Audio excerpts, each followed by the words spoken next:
sur ces volets, le président américain d'ailleurs a insisté pour dire la mobilisation de l'industrie de défense américaine, la capacité à fournir de tels équipements, et nous avons été plusieurs à insister, à la demande d'ailleurs des Ukrainiens ces derniers mois, sur l'importance justement du licensing et de la production sur le sol ukrainien pour aller encore plus vite.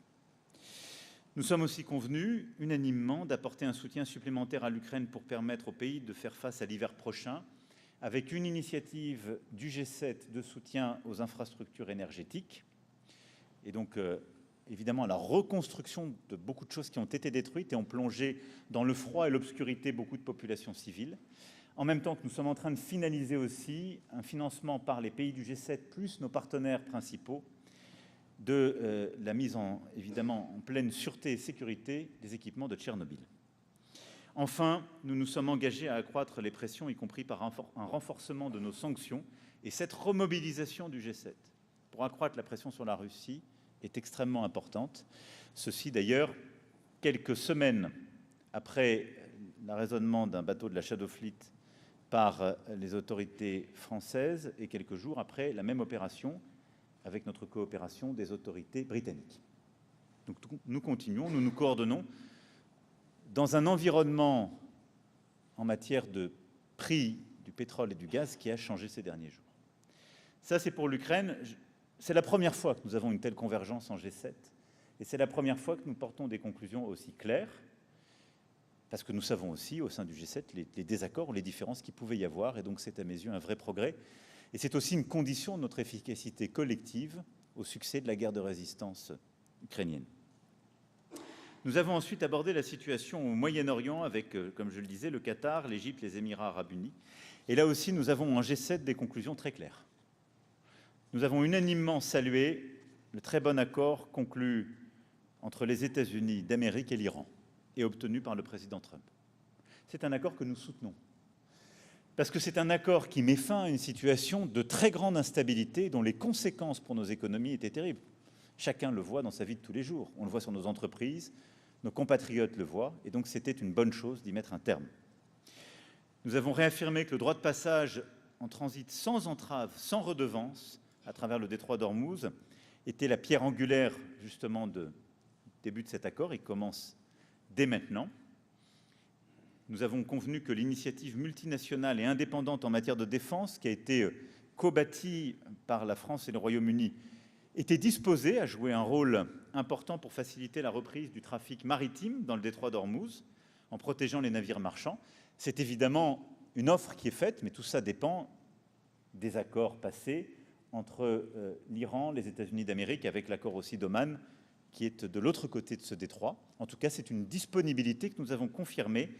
Et on a plusieurs pays qui sont dans la région et prêts à réagir très vite si la demande était faite, dont la France. Et nous avons une vingtaine de pays qui ont d'ores et déjà indiqué leur engagement ferme de contribution à une telle opération. Dans cet accord, nous n'avons pas oublié de souligner l'importance du Liban et notre soutien aussi unanime au cessez-le-feu qui a été obtenu pour le Liban, cessez-le-feu solide et immédiat, qui est une urgence absolue, et la nécessité de défendre l'intégrité territoriale, la souveraineté du Liban et de l'ensemble des autorités politiques et militaires. Dans la bande de Gaza, nous nous sommes aussi engagés à accélérer les efforts humanitaires et de reconstruction, de la mise en œuvre rapide des mesures politiques et de sécurité pertinentes. Et nous avons appelé à mettre un terme aux violences en Cisjordanie, ce qui était là aussi une nécessité rappelée par tous et endossée par tous. Nous nous sommes aussi engagés dans la diversification des voies d'approvisionnement énergétique pour réduire nos vulnérabilités internationales liées au détroit d'Ormuz, c'est-à-dire financer ensemble des voies alternatives de circulation du gaz, du pétrole, pour sortir justement de la région et rejoindre les routes internationales. Notre déclaration commune a aussi réaffirmé les positions du G7 sur l'Indo-Pacifique, qui elles sont des positions historiques et constantes. Mais l'importance de ce point sur le Proche et Moyen-Orient, c'est le fait que tous les pays du G7 ont soutenu cet accord, mais surtout réinsisté sur l'importance de la question d'Ormuz, du Liban et évidemment de la finalisation de discussions nucléaires balistiques et sur la question des déstabilisations régionales, qui est une condition de la stabilité de toute la région. Sur les autres sujets, sur les partenariats internationaux, sur le sujet sur lequel nous nous sommes, vous le savez, beaucoup battus ces dernières années, nous avons aussi là marqué une avancée concrète à travers les débats qui sont tenus, les ministériels et l'accord qui a été obtenu. Pour cela, nous avons eu une réunion de travail avec les pays partenaires, le Brésil, la Corée du Sud, l'Égypte, l'Inde et le Kenya, ainsi que la Banque mondiale et la Banque africaine de développement. Le G7 est pertinent à cet égard parce qu'il continue de représenter environ 70% de l'aide publique au développement. Et notre réflexion vient de loin parce qu'elle s'est construite sur l'initiative que la France avait bâtie justement pour les nouveaux financements pour l'Afrique dès 2021, le nouveau pacte financier en 2023 qui avait conduit à la création du partenariat pour la prospérité des peuples et de la planète, et le sommet Africa Forward de 2026 que nous avons coprésidé avec le président Ruto. Et au fond, ce que nous avons conduit à faire advenir ces dernières années et qui a été consolidé, endossé dans ce G7+, c'est d'abord un changement de philosophie profonde. Nous défendons un concept d'investissement solidaire, de partenariat respectueux avec les pays, de construction ensemble des solutions de financement. Et non plus d'une aide verticale qui est faite par des donateurs qui décident des priorités avec des récipiendaires qui ont peu leur mot à dire. Donc le système traditionnel change de philosophie. Et c'est acté. Ensuite, c'est la mise en œuvre d'outils, là aussi, modernisés, avec un travail accru de l'ensemble des acteurs de la finance internationale. Et c'est ce que nous avons bâti ces dernières années à travers l'initiative du Quai d'Orsay, du ministère des Finances et de l'AFD, à travers Finances en commun. Mais nous avons consolidé et endossé le travail de finances en commun, et nous avons aussi consolidé des instruments pour améliorer la complémentarité des financements publics et privés. Et à ce titre, je vous renvoie à la déclaration pour ne pas être trop long, nous avons rappelé l'importance de la solidarité envers les pays et les populations dans les domaines de santé, de nutrition, d'éducation, qui sont des véritables investissements nécessaires pour tous. Mais nous avons aussi acté du soutien à des mécanismes de garantie des premières pertes qui sont la condition pour que, par exemple, sur le continent africain, des investissements privés puissent être réalisés. On a aujourd'hui beaucoup de pays dont les notations ou l'absence de notation ne permettent pas au secteur privé de se déployer. C'est tout le consensus qu'on a construit au sommet Africa Forward. On a décidé d'élargir à l'ensemble du continent un mécanisme qui existait, qui s'appelle ATD, qui garantit les premières pertes. Il a été endossé par la Banque africaine de développement et les pays africains. Et nous sommes plusieurs pays du G7 à entrer à son capital, à accepter d'apporter des garanties et à soutenir son action, en la coordonnant aussi avec l'action de la Banque mondiale, l'importance évidemment de MIGA et du fonds que construit la Banque mondiale, pour permettre de prendre les deuxièmes pertes. C'est une avancée importante et on va veiller à la mise en œuvre de ces travaux avec un point de rendez-vous qu'on a donné en marge de l'Assemblée générale des Nations unies. Outre ce texte évidemment très important, nous avons aussi adopté une déclaration en réponse à l'épidémie d'Ebola. Cette déclaration, au-delà des pays du G7, a été aussi soutenue par l'Inde, l'Égypte, la Corée et le Kenya. Sur Ebola, le message de soutien est clair. Aider la RDC, l'Ouganda et tous les territoires qui pourraient être touchés afin de faire face à l'épidémie. Cela passe par le développement rapide d'un vaccin, de traitement efficace, par la mise en place de procédures adéquates en ligne avec les standards de l'OMS. Le G7 s'est engagé à consacrer plus d'1 milliard en réponse d'urgence au travers de cette déclaration, ce qui est là aussi très important, avec un engagement très fort des Européens et des Américains derrière ce mécanisme, et un travail étroit avec CDC Africa. Nous avons également, cette fois en matière de coopération scientifique et de santé, acté d'un texte important sur la lutte contre le cancer, pour la première fois dans l'histoire du G7.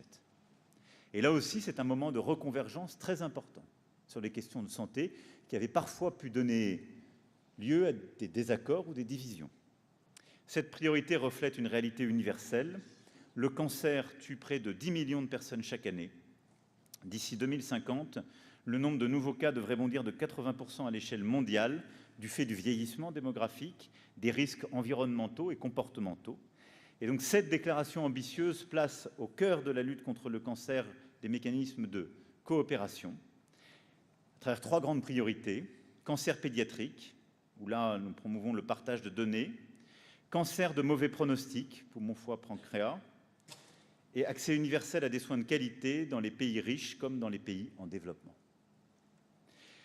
Ce sommet, au-delà de ces sujets, nous a également permis de faire de vrais progrès sur la question des grands déséquilibres macroéconomiques mondiaux, en vue de construire une croissance partagée, notamment grâce à tout le travail préparatoire que nous avions fait, au rapport d'experts qui avait été rendu au printemps dernier et aux discussions que nous avons pu tenir. Au fond, nous avons tous acté d'un texte qui défend une vision de la croissance équilibrée.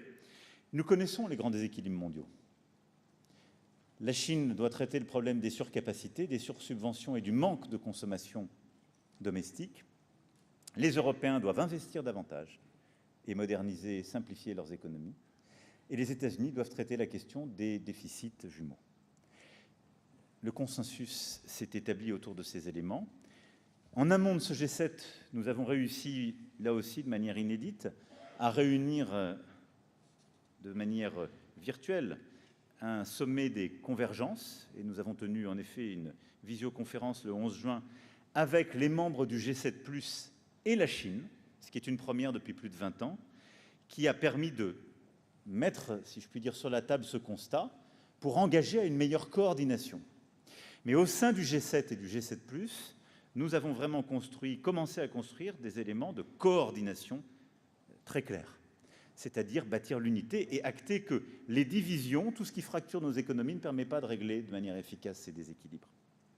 Et donc, au-delà du sommet des convergences, qui va en quelque sorte enclencher une dynamique qu'on va poursuivre en vue du G20, où là, la Chine sera autour de la table avec beaucoup d'autres, nous avons affirmé de manière très claire, là aussi, des mécanismes de coopération au sein du G7+, d'abord en actant le rôle du FMI et la consolidation de celui-ci, en demandant à nos ministres, là aussi, de travailler pour septembre sur des éléments clés en termes de coopération sur la question des engrais, sur la question de l'alimentation, qui est absolument clé, parce que c'est là où les déséquilibres sont les plus frappants et touchent les populations les plus vulnérables. Et nous avons également acté de textes importants sur la résistance de nos chaînes de valeur, et en particulier les minerais critiques. Sur ce sujet, où nous avions commencé la discussion l'année dernière, sous présidence canadienne, jusqu'alors, nous n'avions jamais réussi à bâtir des réponses concrètes. Et nous avions même plutôt des risques de division. Face à une Chine qui a parfois accumulé des réserves stratégiques, et ce n'est pas un reproche que je leur fais, c'est une stratégie qui a été bâtie depuis plus de 15 ans. Nous sommes tous face à des risques de surdépendance et donc de vulnérabilité de nos chaînes de valeur. Si nous y allons en ordre dispersé, nous créerons des suraccidents et des déséquilibres encore plus graves. Et donc nous avons acté d'y aller ensemble, en G7 et même en G7+. Et donc ensemble de bâtir des projets de coopération.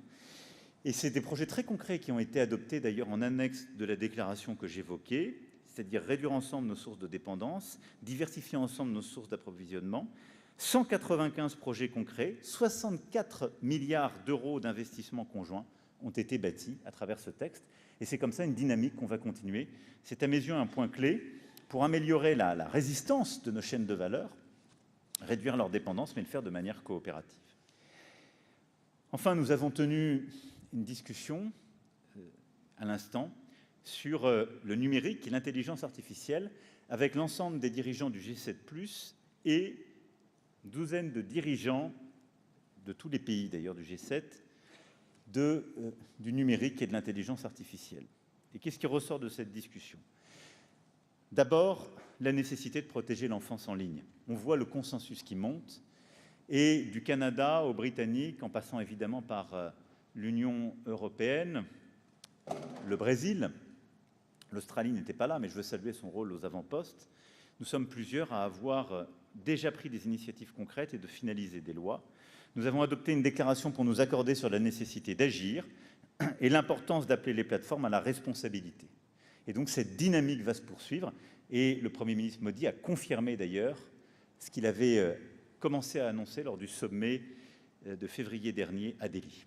Et donc là aussi, l'Inde rejoint ce clan, ce qui fait vraiment du G7+, une plateforme, et ce qui est, je dirais, notre ADN. G7, ce sont les démocraties libérales qui ont des économies développées. Le G7+ associe d'autres démocraties, et ensemble, nous avons cette même approche qui est conforme à nos valeurs démocratiques, protéger nos enfants. Mais c'était un moment très important, et c'est un point d'avancée très important. Nous sommes plusieurs aussi à souligner l'importance de mieux réguler l'intelligence artificielle et son marquage. Là aussi, il est important de bâtir des initiatives. Je vais le pousser au niveau européen, mais ce consensus est nécessaire parce qu'on voit l'impact que cela a sur nos démocraties. C'était important d'avoir cette discussion avec des dirigeants du numérique et de l'IA. Et puis, sur l'intelligence artificielle, nous sommes tous confrontés à la même chose. Et c'était important qu'il y ait cette discussion commune. Nous voulons tous l'innovation, nous voulons tous avoir des capacités de calcul, des centres de données. Nous voulons tous développer les chances, la productivité, les transformations, les améliorations en matière de santé, de numérique, que l'IA peut apporter. Mais nul ne peut plus ignorer, ni des dirigeants, ni des responsables économiques, l'impact sur nos démocraties, l'impact sur nos sociétés de l'IA. Et c'est pourquoi c'est la possibilité, la nécessité d'une régulation qui aujourd'hui s'impose. Elle doit se faire à l'échelle internationale. On avait commencé en G7 par une initiative franco-canadienne du partenariat mondial pour l'intelligence artificielle à construire une première structure adossée à l'OCDE. On doit sur celle-ci aller plus loin maintenant et réussir à mieux réguler.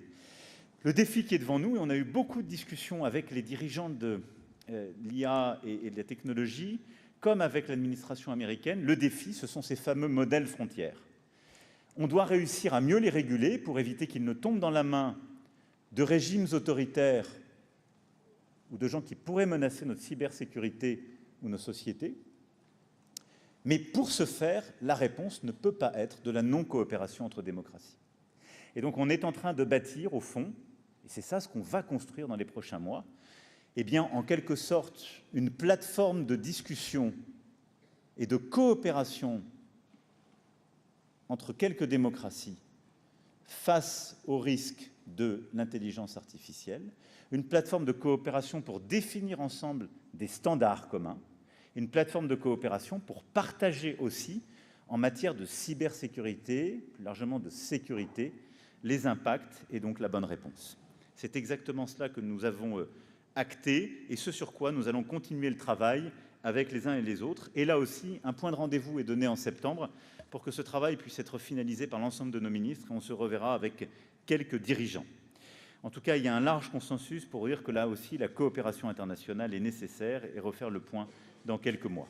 Voilà, je ne veux pas être plus long, dire simplement qu'au-delà de ce que je viens de détailler, des déclarations importantes ont été aussi conclues pour combattre ensemble le narcotrafic, travail sur la mise en place d'une alliance des ports pour mieux lutter en renforçant la coordination.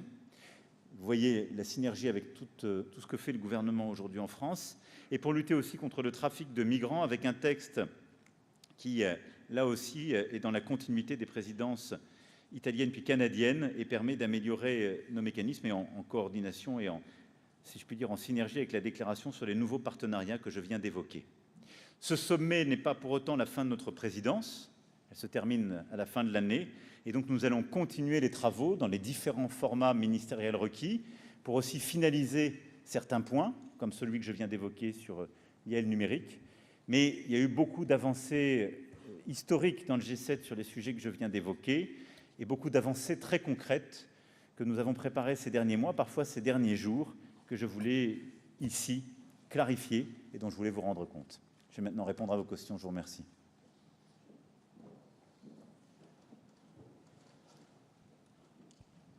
Monsieur le Président, bonjour. Valérie Leroux de l'agence France Presse. Vous avez beaucoup parlé de convergence. Alors sur l'Ukraine, pour parler plus précisément, est-ce qu'on a assisté durant ce sommet à un tournant à la fois dans l'attitude et dans la position du président Trump concernant l'Ukraine? Est-ce qu'il y aura un avant et un après Évian sur ce sujet? L'avez-vous aussi convaincu qu'une négociation avec la Russie, ça doit commencer sur la ligne de front et non pas par des concessions territoriales sur le Donbass, ce qui ne figure pas dans la déclaration commune des 7 dirigeants? Et enfin, êtes-vous sûr de pouvoir faire confiance au président Trump, alors même qu'il est arrivé ici en menaçant la France de nouveaux droits de douane sur les vins français? Alors, d'abord, j'ai trois éléments. Premier élément, le texte que nous avons endossé, il est beaucoup plus fort que ce que vous venez de dire, puisqu'il reconnaît l'intégrité territoriale ukrainienne. Donc il dit exactement ce qu'on soutient, à 7. Ça n'est pas à nous de dire où commence et comment se structure la discussion sur les territoires, nous l'avons toujours dit. Serions-nous dans la situation des Ukrainiens, nous ne supporterions pas que d'autres viennent stipuler pour nous. Et donc, en quelque sorte, c'est ce qu'on a tous endossé. La question des territoires, ce sont les Ukrainiens qui les discutent. Par contre, ce qu'a dit très clairement le président Trump devrait être beaucoup plus dur, les territoires devraient revenir aux Ukrainiens, ce sont leurs territoires, il a raison. Et donc le soutien à l'intégrité territoriale ukrainienne dit la position du G7. Ensuite, on n'a pas parlé de discussion dans ce texte du G7, si vous regardez bien. Et c'est ça le tournant. Ça fait des mois que les États-Unis ont pris l'initiative, et d'ailleurs on l'a salué. Ils ont dit, nous, on va négocier avec la Russie. Parce que nous, États-Unis d'Amérique, on peut construire la paix avec la Russie. Et d'arrache-pied, je veux saluer ici l'engagement américain dans différents formats. Il y a eu une discussion des mains tendues à l'égard de la Russie. Quelle a été la réponse? Rien. Nous, Européens, on est en train de s'organiser, on a dit on va se réengager pour discuter avec la Russie. Rien. Le président Zelensky a dit, moi je vais me réengager, je veux discuter, je suis prêt, je suis même prêt à ce que le président Poutine vienne et on va discuter ensemble. Je ne viens pas. Ou alors il faut signer votre reddition en bas. Donc le président Trump, comme nous tous, on a juste acté qu'il n'y avait pas de volonté sérieuse de la Russie, aujourd'hui, de discuter la paix. Et donc, je ne sais pas vous dire s'il y aura un avant, un après, ce n'est pas à moi d'en juger, ce sont les faits qui vous le diront, le sommet d'Évian. Ce que je peux vous dire, c'est qu'il y a eu un pendant, il y a eu un moment Évian, à coup sûr sur l'Ukraine.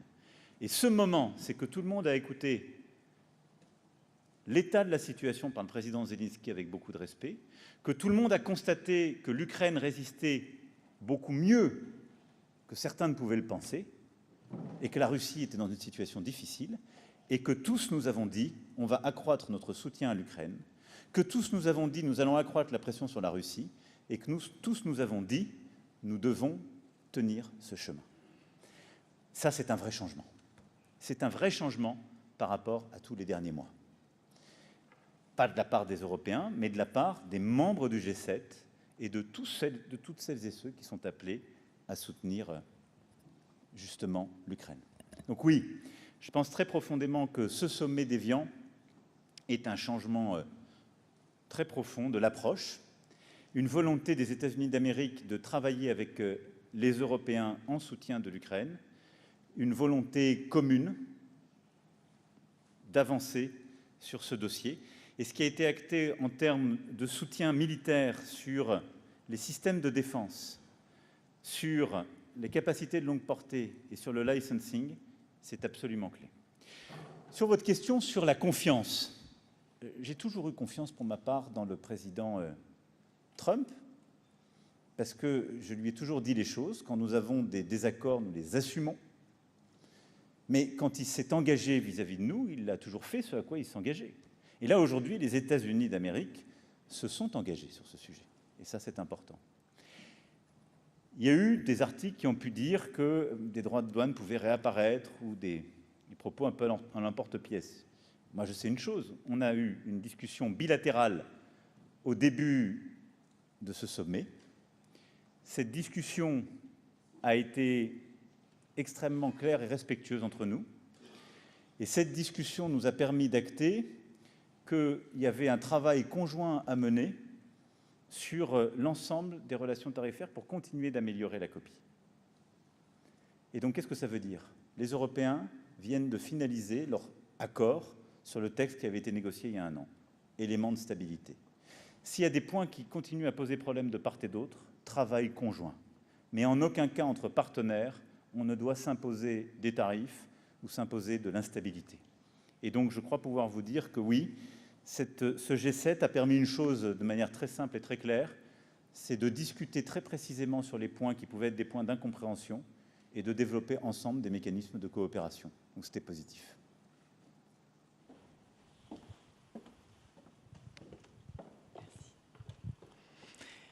Bonjour Monsieur le Président. Noémie Bisserve du Wall Street Journal.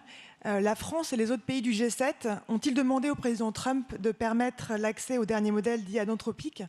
L'Europe, selon vous, a-t-elle besoin de ces modèles les plus avancés? Et si je peux revenir rapidement sur l'Ukraine, vous avez dit au président ukrainien hier matin, si on a bien entendu, que les discussions avec le président américain avaient été difficiles lundi soir. Pourquoi? Et est-ce que vous pouvez nous en dire un petit peu plus sur ce qui s'est passé? Merci. Je peux très clairement vous dire, on a eu des discussions qui ont permis de resynchroniser notre lecture de la situation. Elles ont été extrêmement franches, je crois extrêmement utiles et fructueuses, puisqu'on a endossé en G7 quelque chose qui est une vraie avancée. Et donc moi, je suis très heureux des échanges qu'on a eus, de l'échange qu'on a eu ensuite avec le président Zelensky. Et vous savez bien qu'on a pu avoir des doutes ou des désaccords il y a maintenant un peu plus d'1 an. On part d'une situation où il y avait des vrais désaccords même entre nous. Quand on se réunit il y a 1 an pour le G7, la position était très différente. Donc on a fait évoluer les choses. Comment? Les Européens, avec des grands partenaires, le Canada, le Japon, l'Australie, la Nouvelle-Zélande, la Corée, ont bâti cette coalition des volontaires pour dire on apportera les garanties de sécurité. On a tenu avec constance aux côtés des Ukrainiens. Les Ukrainiens ont résisté, ont eu des bons résultats. Et les États-Unis d'Amérique ont, avec nous, regardé en conscience quelle était la situation. L'importance qu'on soit tous ensemble, le refus, comme je le disais à votre confrère, de la Russie de discuter de manière sincère et l'impossibilité d'avancer sur des bases de discussion qui ne sont pas acceptables. Et donc, ce qui a permis de dégager l'ensemble des discussions, celles qu'on avait eues en G7, puis celles avec le président Zelensky, ça a été, au fond, une resynchronisation, une reconvergence, une coopération de tous dans notre approche de l'Ukraine et dans les décisions qu'on a prises et qui sont dans notre texte commun. C'est une très bonne chose. Ensuite, sur les modèles frontières d'intelligence artificielle. D'abord, ce sont des modèles qui, par la puissance de calcul mobilisée, marquent des avancées très fortes. Aujourd'hui, ce sont les Américains qui les ont. Bon. Quelle est leur crainte? Que ces modèles puissent être utilisés par d'autres pour venir les attaquer ou nous attaquer. Face à ça, il y a une décision très forte qui a été prise par l'administration il y a quelques jours. Alors, bonne chose, prise de conscience. Ça peut être dangereux. Jusqu'alors, il y avait un discours ambiant qui consistait à dire « il ne faut rien réguler, jamais ». Tout ça n'est pas dangereux. C'est une bonne chose qu'il y ait une prise de conscience. Mauvaise chose, la réaction, elle est en quelque sorte strictement nationaliste. Je crois que les discussions techniques qui se sont tenues entre les dirigeants de la technologie de l'IA et les gouvernants, entre nous, ont permis d'éclairer les enjeux et de dire, au fond, quel est votre enjeu, notre enjeu? C'est qu'on est tous axés entre démocraties à ces technologies. C'est bon pour vos compagnies, parce que sinon elles n'ont plus de marché. Parce que sinon, on n'achètera plus aucun modèle qui est fait par une de ces compagnies. Si du jour au lendemain, vous pouvez tourner l'interrupteur. Parce que la stratégie non coopérative fait que ça tue en quelque sorte le business model de tout acteur de l'IA américain. Si du jour au lendemain, il peut être interdit au reste de la planète, ça reverra les revalorisations. On ne va pas avoir les mêmes valorisations, donc le même capital, donc les mêmes capacités de calcul. Donc ce n'est pas bon pour vous. Ensuite, c'est idiot pour nous. Enfin, ce que vous voulez, c'est que des régimes autoritaires ou des tiers n'accèdent pas à ça. Donc, allons-y ensemble et avançons. Et donc la réponse à ça, c'est on a commencé la discussion, on a des vraies ouvertures, on va coopérer. Il faut que nos agences compétentes déjà coopèrent pour que sur le plan de la sécurité et de la cybersécurité, on ait de gouvernement à gouvernement une relation fluide. Je suis très confiant dans les prochains jours. Et ensuite, je pense qu'entre membres du G7, en tout cas avec quelques pays clés, il faut une politique beaucoup plus ouverte, y compris du secteur privé. Là aussi, je suis confiant pour les prochaines semaines, je dirais. Puis en parallèle, qu'est-ce qu'on fait? On va accélérer les investissements et la mobilisation des capacités de calcul pour nos propres modèles. Vous savez, il y a très peu de pays au monde qui, hors États-Unis et hors Chine, peuvent être dans la compétition des modèles frontières. La France a la chance, avec Mistral AI, de faire partie de ce club. C'est la seule compagnie en Europe, c'est sans doute l'une des 2-3 hors États-Unis et Chine à pouvoir le faire. Ça veut dire qu'on doit aller beaucoup plus vite pour les aider à mobiliser les financements et les capacités de calcul accrues pour pouvoir justement rattraper ce retard le plus vite possible dans les 6-12 mois qui viennent.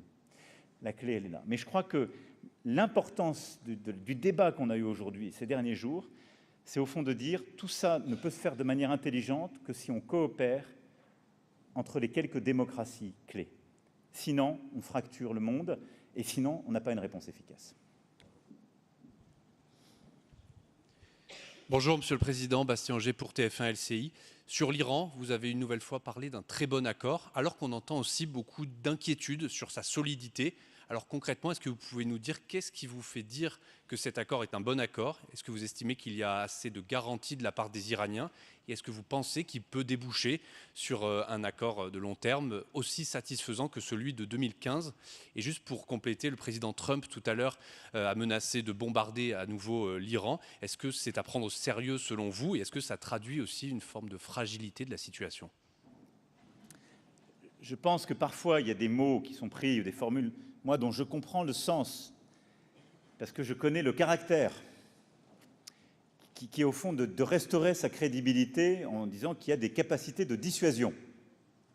C'est ça ce que veut dire le président Trump quand il dit ça, de la même manière que quand il peut dire des choses sur les tarifs. C'est pour rappeler que les États-Unis ont une capacité de dissuasion. Nous le savons. Je pense qu'il ne faut pas l'interpréter comme une menace de court terme. Voilà, donc c'est important. Il y a un accord qui a été signé. Il y avait beaucoup de gens pour dire qu'il ne fallait pas signer d'accord. Moi, je pense que cet accord est une bonne chose. Et c'est pourquoi nous le soutenons. Et d'ailleurs, c'est pourquoi il a été soutenu par tous les pays du G7+. C'est ce qui règle tout de suite. Non. Mais continuer le combat, c'était quoi? Avoir pour des mois Hormuz fermé, prendre le risque de détruire des capacités de pétrole et de gaz qui, là, auraient tout déséquilibré pour des mois, voire des années. Continuer la perte de vie et la situation qui est inacceptable au Liban et l'effondrement de toute la région. Donc on a une responsabilité humanitaire, politique, économique. Donc cet accord qui met fin au combat partout, du détroit d'Ormuz au Liban, c'est une bonne chose. Donc moi je le soutiens, je pense qu'il est nécessaire et c'est très bien qu'il y ait ce soutien du G7+, derrière la décision américaine. Elle est sage. Deuxième chose, il faut que tout le monde suive cet accord. Et donc au premier chef, l'Iran, qui a pris l'engagement, y compris durant les 60 jours de la première phase, de rouvrir sans péage le détroit d'Ormuz. Et évidemment d'arrêter les combats. Et que derrière, toutes les parties prenantes aussi ne reprennent pas les combats au Liban. Et ça, c'est clé. L'Iran, le Hezbollah, et derrière aussi Israël. Je ne mets pas un signe égal, mais enfin, je dis juste que qui que ce soit, les combats ne doivent pas reprendre, ça doit être la paix. Et ensuite, la clé, c'est en effet de finaliser un bon accord sur le nucléaire, les activités balistiques et les risques régionaux. Et donc, c'est exactement ce sur quoi le travail va se concentrer dans les prochaines semaines, avec un rôle important de l'Agence internationale de l'énergie atomique, avec un rôle important des quelques pays qui sont les garants du JCPOA et des sanctions internationales, et la France y jouera son rôle. Donc moi, je pense que c'est vraiment la meilleure situation possible qu'on peut avoir aujourd'hui. Est-ce qu'elle règle tout? Non. Est-ce qu'il y a des risques? Oui, comme dans toute situation. Mais c'est important, nous, de mettre la pression pour la soutenir, parce que c'est celle qui permet le plus sûrement d'avoir la paix et le plus sûrement de retrouver un chemin de prospérité. Bonjour Monsieur le Président, Dalal Maouad Al-Arabi TV. Je reprends un peu la question de mon confrère sur l'accord avec l'Iran. Pour être plus précise, avez-vous eu des garanties de la part du président américain sur l'élimination du stock d'uranium enrichi? Et s'il y a des garanties, quelles sont ces garanties? Parce que Donald Trump affirme qu'il n'y a pas d'urgence sur ce sujet. Et puis sur le Liban, l'Iran menace de se retirer de l'accord si Israël ne respecte pas le cessez-le-feu ou se retire. Donc encore une question, quelles garanties les États-Unis vous ont données à cet égard? Merci. Sur l'uranium enrichi, ce sera évidemment un des sujets clés de l'accord sur le nucléaire qui doit être finalisé au plus tard sous 60 jours.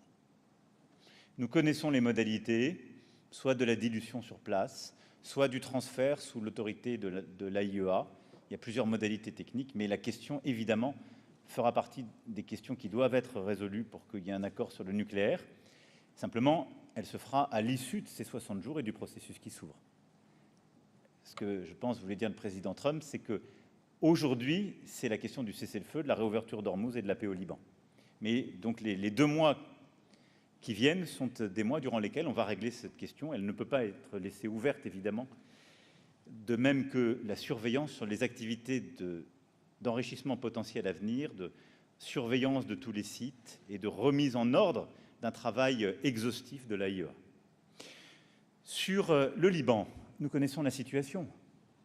Et donc, on sait exactement ce qu'il faut faire. C'est très compliqué. Ça ne se fera pas du jour au lendemain. Il ne faut plus que l'Iran frappe le territoire. Il ne faut plus que le Hezbollah lance des activités sur le sol libanais ou depuis le sol libanais contre Israël. Il ne faut plus qu'Israël réagisse immédiatement. Donc, c'est un appel au calme de tous pour arrêter les frappes et ce qui touche la population civile. Cessez le feu.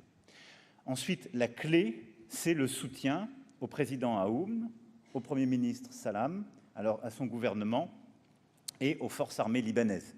Et c'est de leur permettre de mettre en œuvre ce à quoi ils se sont engagés avec beaucoup de courage et de constance, c'est-à-dire le monopole des armes aux forces armées libanaises et la restauration de leur autorité sur tout le territoire.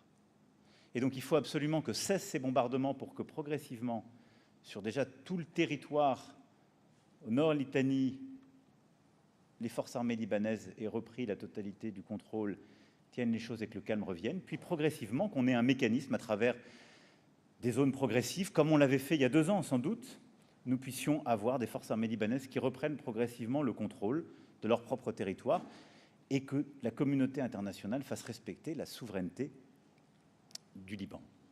Voilà, donc à court terme en tout cas, on connaît les protagonistes et c'est un appel à leur responsabilité. L'Iran, évidemment, a une responsabilité éminente, c'est elle qui doit veiller au fait que ni elle-même directement, ni le Hezbollah ne viennent dégrader la situation. Et Israël aussi a une responsabilité en respectant ce cessez-le-feu pour ce qui la concerne. Et je sais que ça a été l'objet aussi de beaucoup de discussions entre le président Trump et le Premier ministre Netanyahou. Le président Trump, en tout cas, a été très clair sur ce point, avec notre plein soutien.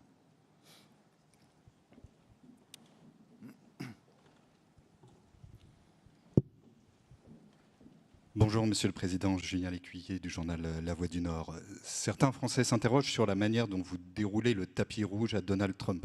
Vous l'avez rappelé vous-même, vous le citez 3 fois dans cette déclaration commune pour le féliciter pour un accord dont les contours sont plus qu'incertains et dont le risque est qu'il nous ramène à une situation bien pire qu'avant la guerre. Il y a ce dîner à Versailles que vous justifiez par l'anniversaire des 250 ans de l'indépendance, sans que certains, là aussi en France, ne puissent s'empêcher d'y lire une nouvelle entreprise de séduction. Monsieur le Président, n'en faites-vous pas trop à l'égard d'un président qui peut changer d'avis dans l'heure, voire menacer la France de rétorsion économique? Monsieur le Président, est-ce que c'est l'idée que vous faites d'un rapport de force? Merci. Merci pour votre question. Vous savez, si je n'avais pas tenu de manière constante les positions qui ont été les miennes durant les derniers mois, vous pourriez avoir un doute sur les rapports de force, for sure. Mais quand il s'est agi de la sécurité du Danemark et de la question du Groenland, quand il s'est agi de l'intégrité territoriale de l'Ukraine et de la paix et de la sécurité en Europe, quand il s'est agi de nos producteurs, je n'ai jamais été ambigu ni faible. Et j'ai toujours été clair dans l'expression de mes désaccords. Très clair. Soit à Washington, soit à Davos ou ailleurs. Mais j'ai toujours maintenu le dialogue, parce que c'est ça la diplomatie. Si la diplomatie, ça n'est que recevoir des gens avec qui vous êtes totalement d'accord, la question que poseront vos successeurs, c'est au fond à quoi servent ces réunions? Vous savez que vous êtes d'accord avec ces gens, ça ne sert à rien de les voir. Regardez tous les sujets que j'évoque depuis tout à l'heure. Si nous n'avions pas vu aujourd'hui le président Trump, son équipe, si pendant les 2 derniers jours, on n'avait pas tenu ce G7, où en serions-nous sur l'IA? Un clash constant, parce que sinon ce monde ne se parle que par tweet ou par déclaration de presse interposée. Et donc quand on reconverge, quand on arrive à dire on est d'accord sur l'IA, j'ai été le premier à dire quand je pensais que ce n'était pas approprié de faire des frappes unilatérales sans objectif clair. Il y a une paix qui est signée avec des objectifs clairs, le Liban qui est dedans, la dénucléarisation, enfin en tout cas des garanties claires sur le nucléaire. Je suis d'accord, je soutiens. Sur l'Ukraine, on soutient l'intégrité territoriale, on soutient avec force leur rééquipement, des sanctions sur la Russie, on se réengage, quelque chose se passe. Sur l'intelligence artificielle, on reconverge, oui, quelque chose se passe. Chacun a son style ensuite, et je ne le commande pas. Mais je pense que le rôle de la France, c'est de tenir tête et d'assumer sa voix quand il y a des désaccords ou que ses intérêts ne sont pas pris en compte, mais c'est aussi d'être accueillante, de savoir honorer ses invités, et je le fais, somme toute, du Premier ministre indien, en passant par le président indonésien, au président du Kenya ou du Nigeria, jusqu'au président américain, parce que je pense que la force de la France, c'est aussi cela. Et nos grandes actions diplomatiques se sont aussi tenues par des capacités à bien accueillir le monde ou les autres grands dirigeants. Ça passe par là aussi. Et n'ayons pas honte de ce que nous sommes. Versailles est un instrument diplomatique et un instrument de puissance. Et vous savez quoi? Je l'ai utilisé dès juin 2017. Il y a eu des choses qu'on a obtenues. Puis après, ça ne s'est pas aussi bien passé que ça avec le président que j'ai accueilli en juin 2017. En tout cas, je l'assume totalement. Parce qu'à chaque fois, en tenant une position de fermeté ou en réengageant et en accueillant avec chaleur, je défends les intérêts de mon pays. C'est ça ce qui compte. Et quand je défends les intérêts de notre pays, de la France, j'ai à cœur de le faire en accueillant bien les gens, en faisant en sorte qu'ils soient bienveillants avec nous et que derrière, ils prennent les bonnes décisions pour nous. Je crois que c'est ce que les Français attendent de moi. Et au fond, je suis comme les Bleus. Que je joue à l'extérieur ou à domicile, mon but, c'est de marquer des buts. Voilà. Et quand j'accueille des équipes, j'essaie de bien les accueillir. Nous arrivons à la fin de cette conférence de presse. Merci beaucoup. Il y a une toute dernière question. Ah, ok. Je n'ai pas le... Merci, Président, Monsieur le Président. C'est avec plaisir que je suis là et je pose des questions au nom aussi des autres journalistes de mon pays, le Brésil. Je suis correspondante en Europe pour Globo, chaîne de télévision du Brésil. Votre équipe m'a dit déjà que vous voyez président Lula comme un interlocuteur important avec le Sud global, avec les BRICS spécialement, mais le Brésil n'a pas signé la majorité des déclarations de ces sommets, de ces G7. Il y a une interprétation selon laquelle c'était tout pour avoir l'unité avec le président Donald Trump, avec un discours d'antagonisme contre la Chine et aussi en laissant à côté des questions très importantes. Les rôles de l'ONU, la crise climatique. Que répondez-vous à ces critiques? Êtes-vous déçu avec la position du Brésil? Et juste pour finir, est-ce que vous avez discuté avec Lula aussi l'interdiction des importations de viande brésilienne par l'Union européenne? Merci. Alors, sur votre deuxième question, c'est une décision ponctuelle du commissaire européen et qui fait bien son travail. C'est-à-dire qu'en fait, il contrôle si les règles sanitaires pour protéger le consommateur européen sont respectées. Quand elles ne sont pas respectées, il interdit ou il refait des contrôles. C'est ce que j'ai toujours défendu.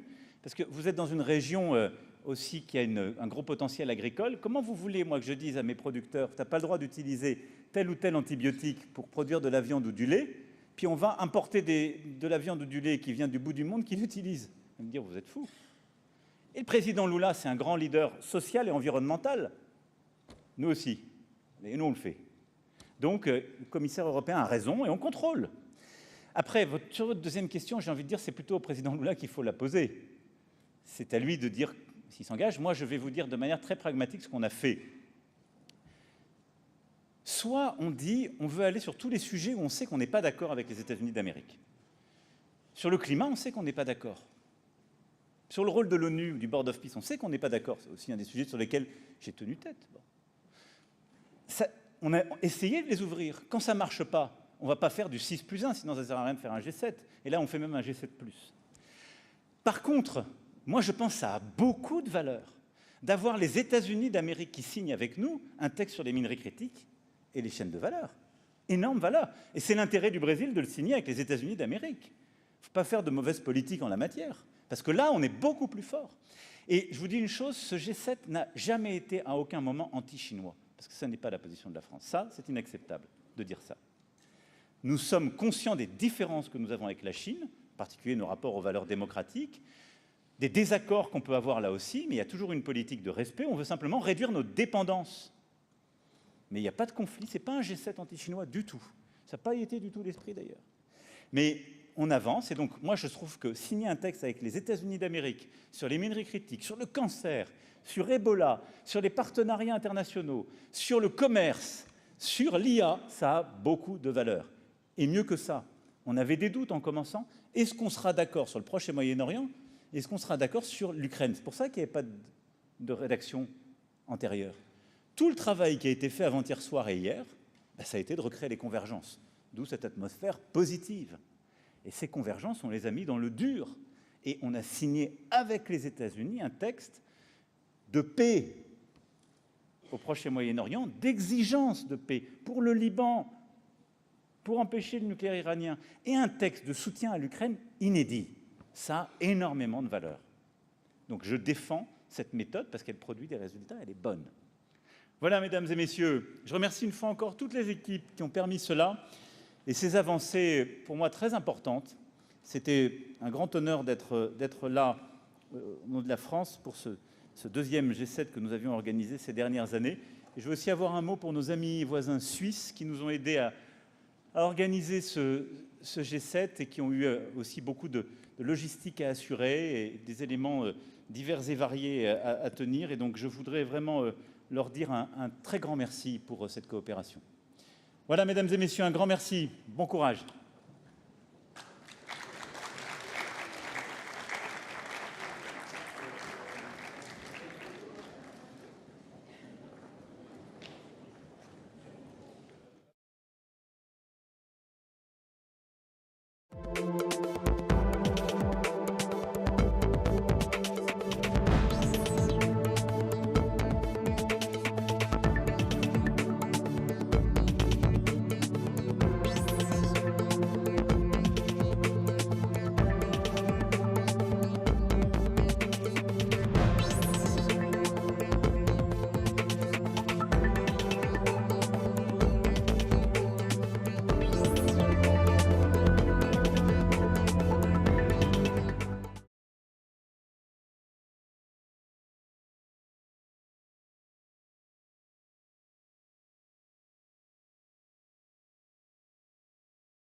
Positive statements. The stock market has surged to record highs, picking up thousands of points over the last short period of time, thousands of points. And oil is dropping like it has never dropped before at levels that went in numbers down $7, down $8. They've never seen anything like that. But if we didn't do this deal, we could have dropped more bombs for another 3 weeks, 2 weeks, 4 weeks, 2 years. You would never have the Hormuz Strait open. You would never have success. Your market would have, instead of going up at levels that nobody's ever seen before, would go down at levels that nobody ever saw before, maybe except for 1929 or whatever. And you know, all the tough guys don't realize that this wasn't a 3-month deal. This was years in the making. You know why? Because I was the one that killed General Soleimani. And if I didn't kill General Soleimani, we probably wouldn't be talking right now about this deal, because he was a mad genius. They never were able to replace him. But a lot of people forget that. The tough guys, you know, the tough guys that would drive the country right down the tubes. The past 2 days have provided a chance to discuss the details of this historic agreement with many of our closest friends and allies, including the G7 nations and many presidents and prime ministers. As you saw, Prime Minister Modi was here. We had a long talk. He's a great guy. They are thrilled that we made a deal, every one of them. There's not one nation that came to us and said, please, sir, keep dropping bombs on them. Please keep dropping bombs. The stupid people say that. But I'm thrilled to report, and by the way, those last 2 days were brutal. $200 million worth of bombs. And, you know, it is expensive too, by the way, aside from everything else. And they knew I was coming for a third night. We informed them we're coming for a third night. They didn't have their Navy, it's sunk. They didn't have their Air Force, it's gone, not one plane. They didn't have anti-aircraft equipment, so we got free reign. They didn't have their leaders. But they have a new group of leaders that I think is, actually, I think they're smarter. I think they're very smart. I think they're far less radicalized. And I think they're really good. They love their country. You know, you talk about regime change, nobody will say that, but I guess that's, look, their one set of leaders is all gone. Their second set of leaders is all gone. Their third set of leaders a little bit gone, but for the most part, and frankly, I think that's regime change. I think they're going to behave much differently. I think they see a different way of life that they were never exposed to. So the one thing I didn't want to see is I didn't want to see economic catastrophe. If you kept this going, that could have happened. But all I know is every time we talked about the possibility of peace, the stock market shot up like a rocket ship. It never went down. They didn't like it. The people, you know, the stock market is more brilliant than anybody there is, including the people on the stage, other than me, of course.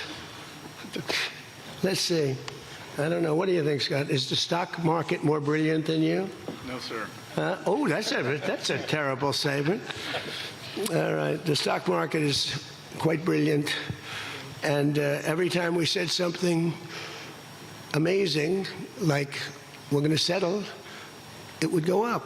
And every time we said something negative, like, guess what, we're not going to be able to settle, it would go down very big, Peter, very, very big.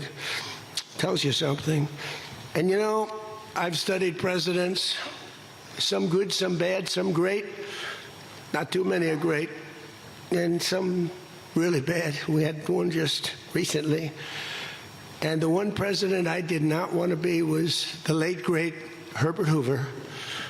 I didn't want that. And who knows what would have happened.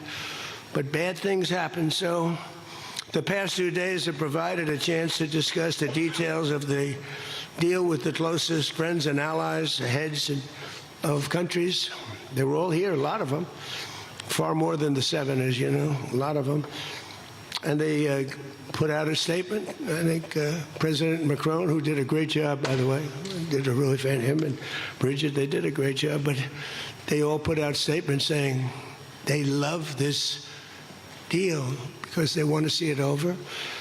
And they love the fact that the hormones, don't forget, if we were going to drop bombs, let's say we went another month, another 2, 3 months, maybe weeks, could be another 3 months, could be whatever. What do you have left? Got maybe nothing, but you don't have, the strait will never be open because people that own billion-dollar ships, these ships cost $1 billion. They don't like sailing ships or having their ships participate when you go up the coast and you go through the strait and there are rockets flying over your head. They want to protect their $1 billion investment. You wouldn't have oil for maybe years. These are stupid people. But nobody was tougher than me. Nobody hit Soleimani. You know, when I hit Soleimani, people thought that was the biggest thing to happen in the Middle East for 50 years. That was the biggest event. He was the boss of Iran and respected, but he was a mad genius. He was a genius, the father of the roadside bomb. When you see young men, and in some cases women, mostly men, walking around without legs, without arms, with a face that's been blown to smithereens, it's Soleimani, 95%, 96.2 they say or something, 95%. That was Soleimani did it. Happened to come from Iran, and I blew him up. You remember that? I blew him up in the Valley of Death. He got off his plane, and we followed him. And in all fairness, because they've been wonderful to me, Israel, but they didn't want to do that attack. They were all set the night before the attack. They informed me they didn't want to do it, so I had to make a decision. I made the decision to do it. But it was a joint venture, as we say in the real estate business. That was a joint venture between Israel and us. We studied it for a month. We knew what plane he was going to be on. Almost a month before, he only traveled on commercial airliners, the big ones with lots of people, because he knew we wouldn't shoot him down. He's very smart. But we knew he was going to be on that plane. We followed him, and then Israel informed me that they won't do it. And I had to make a decision. I had some very good generals, and not the ones you see on television, very good. And I want to thank also Pete Hegseth and General Raisin Kane, who's phenomenal. Okay, these guys are phenomenal. They can't be better. But I had some good generals, and I said to them, well, if Israel's not going to do it, we're all prepared. Do we do it? Do you like doing it or not? He said, sir, if you want to do it, we can do it. How well? We'll do it just as well or better. We'll do it ourselves. We don't need anybody. So we took out Soleimani. One of the biggest events to happen, the Middle East, maybe ever, but they say 50 years, they say 100 years. I was with the Prime Minister of Pakistan. He said it's maybe the biggest event that has ever taken place. Nobody could believe it. So that's when it started. It didn't start like 3 or 4 or 5 weeks ago. And Obama wouldn't do it. What Obama did was he did the JCPOA. He loaded up a plane with $1.7 billion in green cash from banks all over Washington, Maryland, and Virginia. They were stripped of all their cash. They had no cash to do payrolls. It all went into a Boeing 757, a wonderful plane, and they flew it to Iran. And they gave it out to people. They bribed people. They thought they were going to get it done. Then they gave billions and billions of dollars after that. And they got a deal that was a road to a nuclear weapon. I get so angry, I guess. I'm allowed to get angry when I watch the Democrats. They talk about it all the time. We had this deal done. You had a deal that was going to give them legally a nuclear weapon. And if that happened, Israel would have been blown away. And in all fairness to Bibi Netanyahu, who happens to be a good man, gets a little excited sometimes. But he happens to be a very good man. We've had an amazing partnership. He's been an amazing prime minister. We have a little dispute over Lebanon. I say, you can do a little softer touch, Bibi. You don't have to knock down a building every time somebody walks into it that's from Hezbollah. But it's been an amazing partnership. But he will say, we're the big partner, and he's the very small partner, and that's true. So he came to the country, and he begged Barack Hussein Obama, the president, not to do the JCPOA. He said it could be the end of Israel, and it would have been if I didn't come along. And Obama didn't listen to him. Bibi actually went to Congress and pleaded with them. And he got nowhere. And they had this horrible deal that was horrible for Israel, And that's where it stood.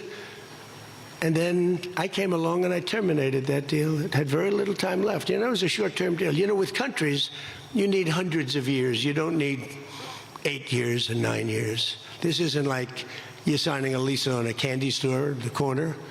You need hundreds of years. This was a short-term lease. It expired long ago. Had I let it run, it expired. You wouldn't have been around. A lot of people wouldn't have been around. But Israel would have been terminated. I think the whole Middle East would have been terminated. You saw that when everybody was shocked that all these missiles, they were aimed at these different places. Qatar, Saudi Arabia, UAE. Think of it. Bahrain, Kuwait. They got hit.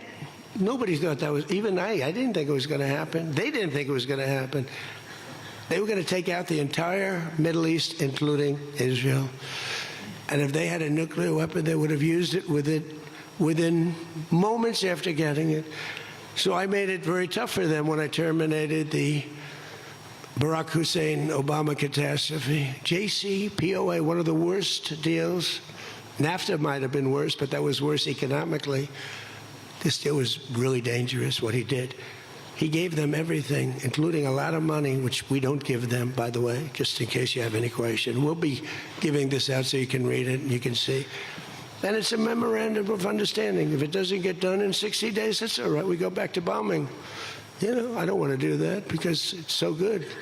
But we might have to, because we're never going to let them have a nuclear weapon. But they've agreed not to, and you'll see that very clearly in the agreement. But then the second phase of that was they were building, or they were enriching material, as they say. I call it nuclear dust. They were enriching material under granite mountains. Granite being, for those not in the construction business, granite being a very strong, the strongest stone. It's not as pretty as marble, but it's much stronger. It's a lot stronger. Like the new granite I put on the stairs of the White House going to the Oval Office, the black granite, it's rated 1 million years plus. No marble's rated that. Marble's rated 100 years if it's outside. So these are granite mountains, and the B-2s came along and they hit those air shafts in the dark at 1 o'clock in the morning with no moon. They had a beam going right up everywhere. Those guys did a job, and then they were criticized by certain members of the press, like CNN, for possibly not doing that much damage.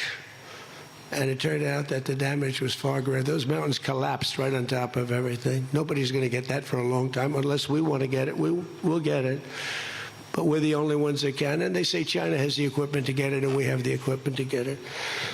And it's actually not valuable. Not a lot of value, but we'd like to get it psychologically, but nobody's touching it. We also have cameras. That's what Space Force is. We have the greatest military in the world, by the way. But I'm proud of Space Force because I started it. We have Space Force cameras on every single door, well, there are no doors. They've been pretty well shattered, but every area of that. If somebody walks in and he's got a badge with his name on it, like Mohammed something, which is about a 50-50 guess, Mohammed something, they can tell the name, they can give you a serial number, we can see things you wouldn't believe, the quality of the stuff that we have. That's why we've been so successful. That's why our blockade will go down in the annals of history as being unbelievable. Nobody's ever seen a blockade like that. It's like a steel wall. So what happened is we then terminated that, and I call it the nuclear dust, and that was the end of that. But if we didn't hit that with the B-2 bombers, or if it wasn't successful, they would have had a nuclear weapon, a nuclear bomb at a very high level, not the highest, but it would have been a very high level. We have much bigger, but we hope that we're never going to have to use it. We have the most. Russia has second. China is very far behind, but going to catch up, unfortunately. You know, they're catching up. But we have the most. We have the most powerful. But we also have the most. But Russia's not far behind. And then you have China in third place, but within 5 years, they'll be probably even. And we ought to make a denuclearization deal. It would be so great. We don't need all of that. We don't need to be able to blow up the whole world 300 times over. It's terrible. It's really, if we could do a de-nuke deal, I'd love it. And one of those two is very willing to do it, I will tell you. But the other one is less willing to do it. And you need all of them. So the deal we reached with Iran on Sunday will be signed shortly. Tomorrow, maybe the next day. Subject deals. My whole life is all about deals. That's all I ever did is make deals. And crazy things happen with deals. I've gone into deals where it's a guarantee. No way it can not be signed. And it doesn't get signed. And I've gone into deals that you have no chance of making, and they go like nothing. So, but we're going to most likely sign a deal. They want to sign a deal. And they've been acting very appropriately. They took a big 2 hits last week. Those were 2 very big hits. So, importantly, Iran has agreed that they will neither produce nor procure a nuclear weapon. Neither produce, because originally they said, they talk about that they will not develop a nuclear weapon. And some people found it okay. These guys didn't, in all fairness, but some people, but I didn't like it. Said it won't develop. I said, what happens if they should buy? I don't know. It's very dangerous for somebody to sell, because whoever sells them a nuclear weapon will get nuked themselves. If they sold a nuclear weapon, only a few that could do it, they would be nuked. They wouldn't have that country long. So it's a very dangerous thing for somebody to do. But I wanted it in there. So it's develop, procure, buy, anything. And you'll see that when you see the agreement, but it's appropriate that we release the agreement. And we did send a copy to Israel, by the way. They've been a good partner. Again, I think they could do better with respect to Hezbollah. I'm not saying they shouldn't protect themselves. I'm saying when 2 drones are shot into the desert and drop harmlessly, you don't have to knock down buildings in Beirut. They could behave better. And frankly, they could do a better job. I love them as a partner. They were terrific. But they could do a much better job with Hezbollah. On that, I don't think they're doing well. And I feel very bad for Lebanon. Lebanon's been, it was a great culture. They had the professors, the doctors, the lawyers. It was an incredible culture, maybe the highest in the Middle East for years and years, centuries. And for the last 50, 60 years, they have been just trashed. They have been living in hell. So they'll work closely with us to turn over the so-called enriched material that's very deep in the bowels of the earth, very deep. Nobody can get it. So it's not important that we do it quickly, but we could do it fairly quickly. When we have a chance, we'll do it. But in the meantime, we have cameras on every inch of it. Nobody can do it. And if they do, we'll hit them with Patriots, that's all. And they'll be gone. And they know that. Technical discussions on the removal of all stockpiles of enriched materials will begin immediately. We're going to start that immediately. And unlike Barack Hussein Obama, who sent Iran pallets of cash, and any relief they receive under this deal, they'll have to get based on merit. And it won't be from us. We don't have to give them anything. But some people may want to invest. Like, what are you going to do? Say you can never, ever invest in a country? I mean, it's pretty tough. I don't mind being tough, but it's pretty crazy. You can invest in a country. You can invest in any country you want, but you can't invest there. Well, they need investment because we did $1.5 trillion, maybe $2 trillion worth of damage. So somebody's going to have to help them out. There's no guarantee about helping them out, and could be their neighbors will help them out a little bit. I don't know. But it's a lot of money. Almost nobody has that kind of money. That's the kind of damage that was done. But we're not investing any money. There was a fake story. There was a fake news story that got a man, a person, a good person. J.D. made a statement. It was a perfect statement.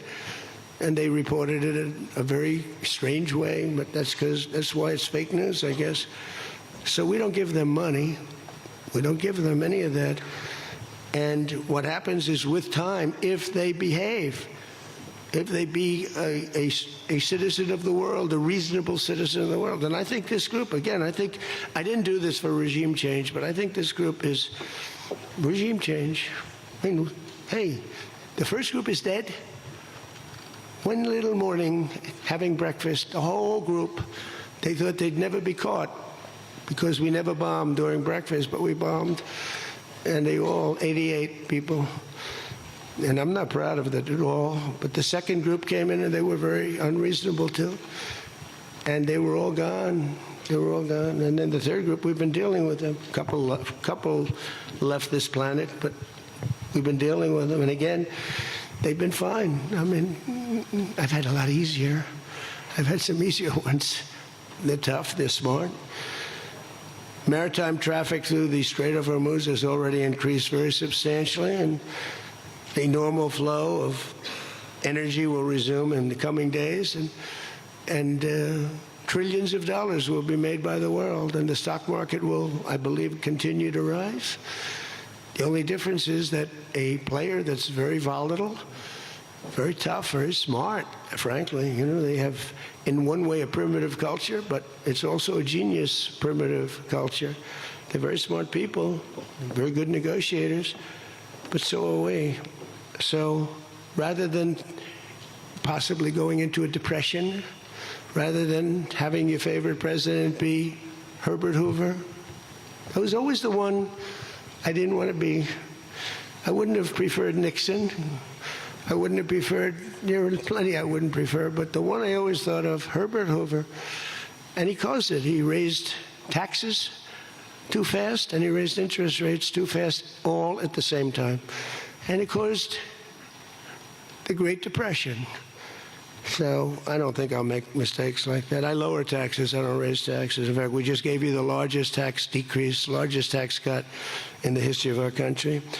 So we'll be working on a parallel effort with the Gulf nations to address non-nuclear issues such as the conventional ballistic missiles, which we'll be talking about, and support. I mean, they have to have some because other people have some. You got to have some. Somebody said, you shouldn't give them one. I mean, I have guys, I like some of these guys, but I don't think they're smart. Sir, you shouldn't let them have any missile. I said, well, what am I going to do? Am I going to let Saudi Arabia have missiles, but they can't have them? Yes, sir. It doesn't work that way, you know. It doesn't work that way. And missiles aren't the problem. Missiles are, they hurt a little location, but they don't blow up the planet.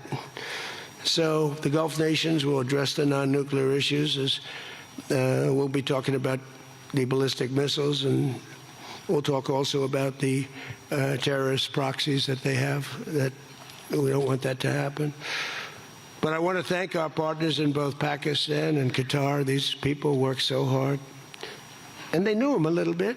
In the case of Pakistan, quite well. In the case of Qatar, they were sort of at odds. And, you know, Qatar was great because they had right next door. When I flew from there, from that location to Saudi Arabia, I'd fly for 40 minutes, and I'd fly to UAE for 40 minutes, to great leaders there, by the way. In the case of Saudi Arabia, the father's still alive, and he's fantastic, and the son is going to be great.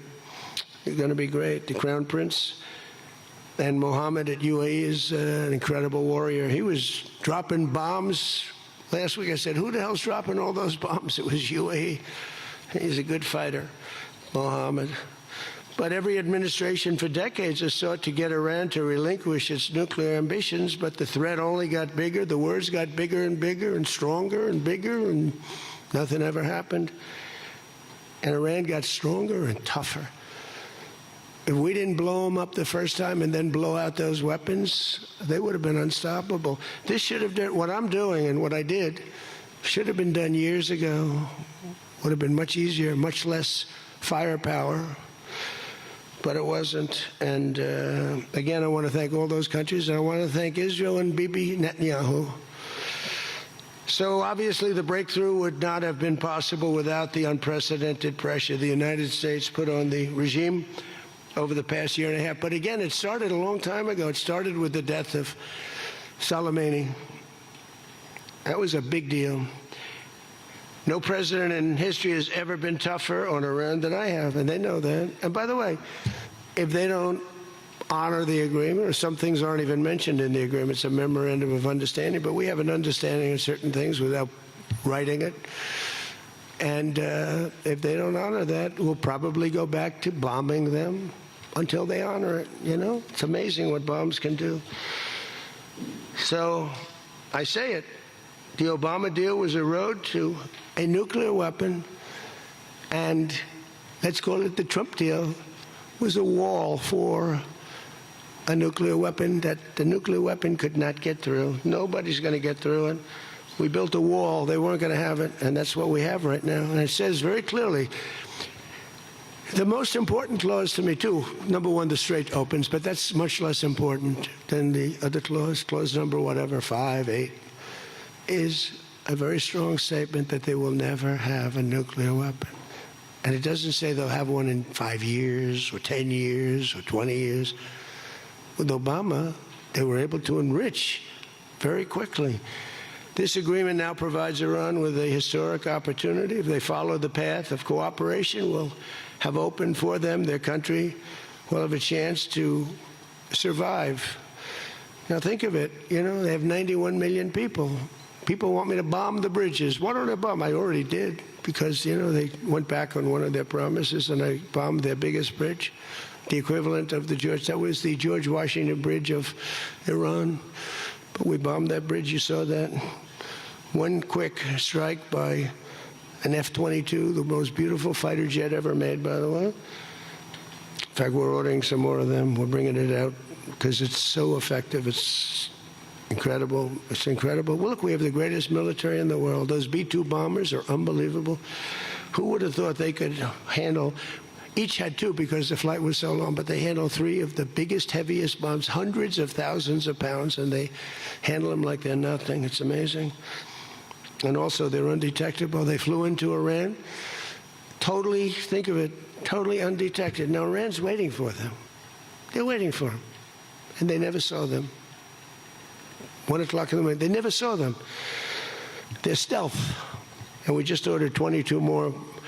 The newer, upgraded version, which I guess is better. I don't know how the hell you get better. But as I expressed to the world leaders here this week, it's my hope that the peace agreement will be the beginning of a much larger deal all across the Middle East. We're very close. Look at the job we've done on Gaza. Look at Hamas. Hamas has been very silent. You haven't read anything about Hamas. And we're trying to get them unarmed. You know, they grew up with a machine gun in their hand. I think they actually, when they were born, they came out with a machine gun in their hand, so it's not the easiest thing. But they've actually, you know, behaved pretty well, considering this was not the lifestyle that they were taught to have. But including an end to all Iranian aggression, and they're not going to be Iranian aggression, and an end to war and terror in Lebanon. So the Lebanon peace is something we'll have to work on a little bit. It's a very small piece of the puzzle, actually, but it still makes a lot of noise. The big deal is the Iran deal. That's where the money is, where the power was. But they have Hezbollah, and we got to get that done one way or the other. We'll do it. I think Israel can do a much better job on it. Syria would love to do it. I was very responsible for the gentleman at Syria that's now the president of Syria. He's done a tremendous job. He's put that country together in a year and a half. Sort of like our country, a year and a half. It's pretty similar size. They said, please don't put him there. He's a very violent man. Al-Qaeda. I said, well, I know one thing. A Boy Scout's not going to work. And he's actually done a very good job. He'd love to go in. And, you know, Hezbollah is an enemy of his. And he'd go in, but he wouldn't knock down buildings every time he hears there's somebody. He'd just go and get them with precision.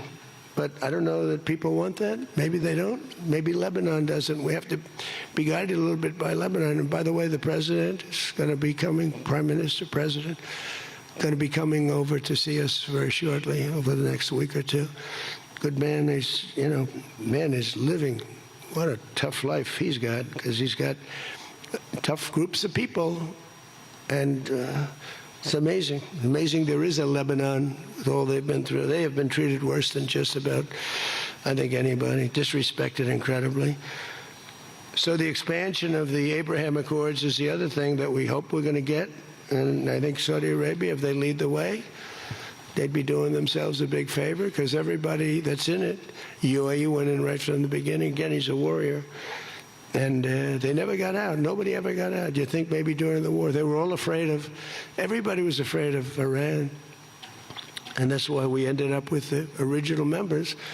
But then when the election was rigged, that's right, and I wasn't here at all, nobody cared about anything. The country went to hell in every way. That was the least of it.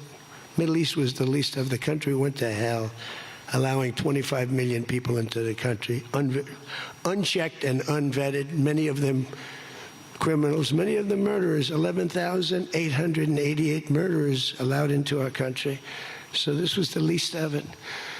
But the past 2 days have also provided an opportunity to discuss a number of other key issues with members of the G7 and our partners.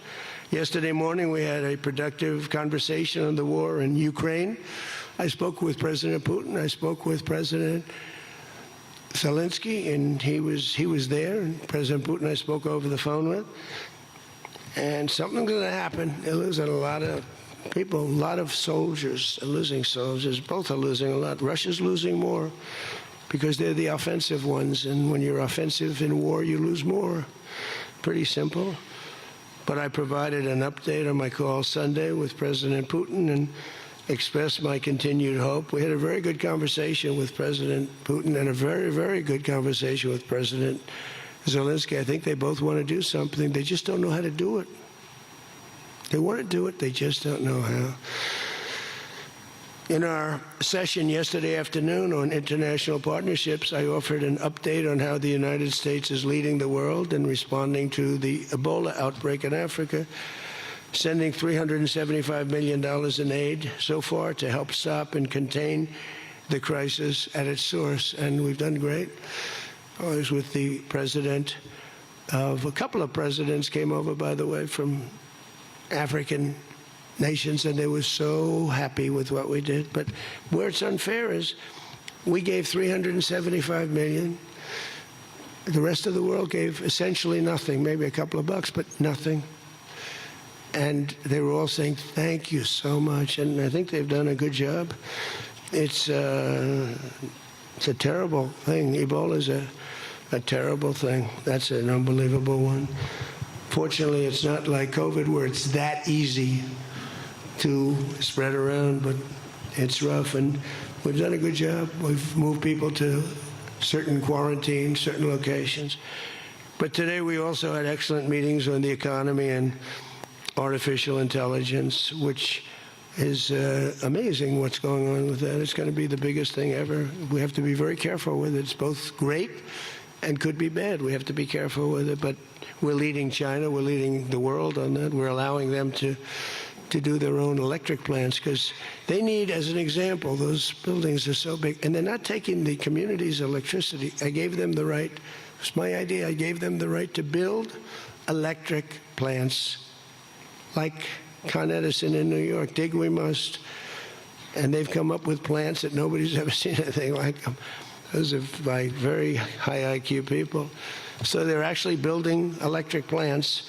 So because otherwise they could never build a building because the grid is old and tired and broken and a mess. So they're building it, and they're going to sell their, very cheaply, they're going to sell their extra electricity into the grid. So we take care of a lot of things like California, which doesn't have nearly enough electricity. They don't know what they're doing there.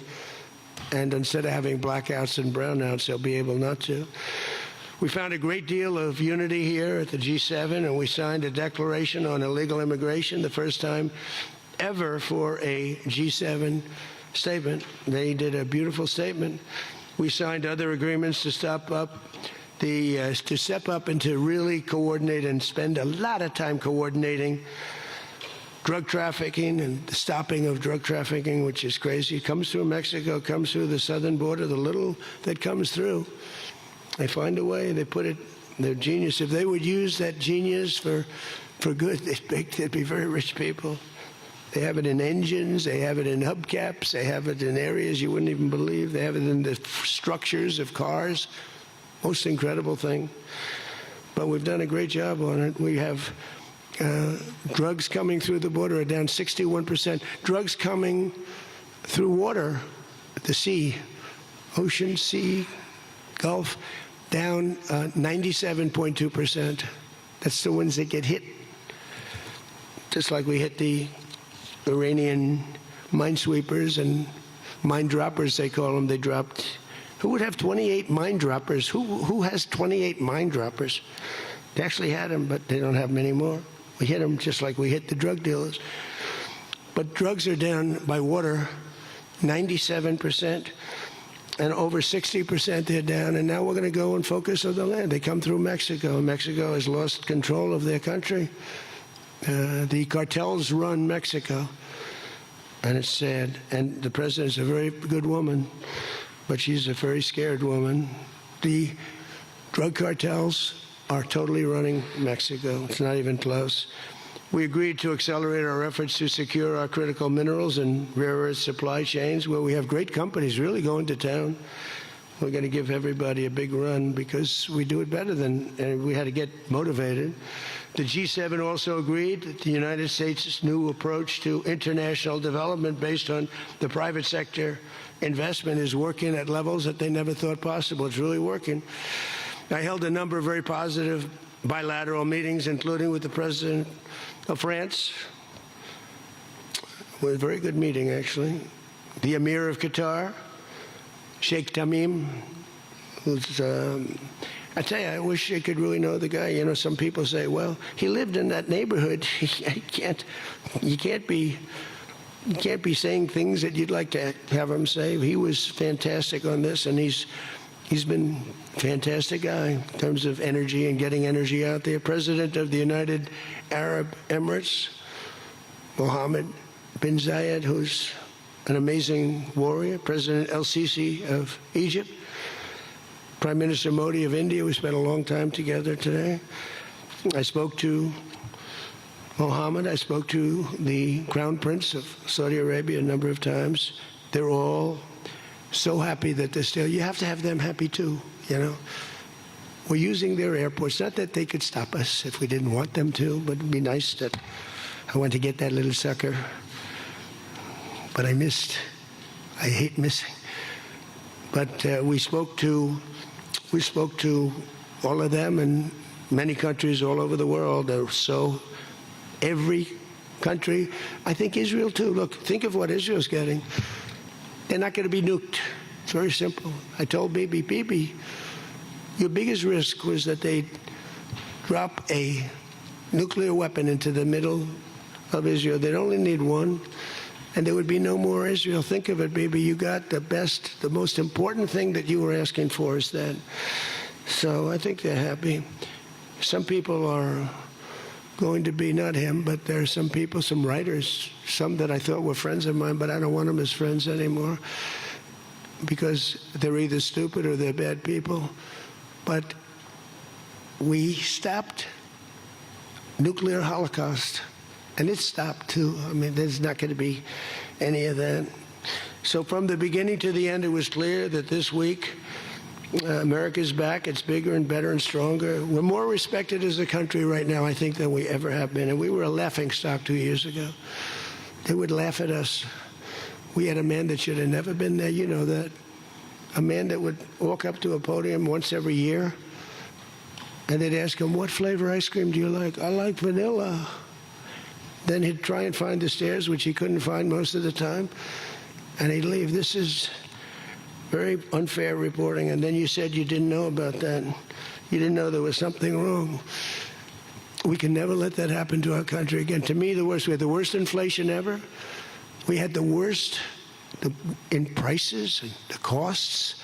It's all coming down now because the oil is bringing it down. You're going to see numbers that are going to be amazing. But this evening, I look forward to a very special dinner with President Macron and his fabulous wife at the Palace of Versailles. I sort of like that palace. Palace has a lot of gold. I want to check it out.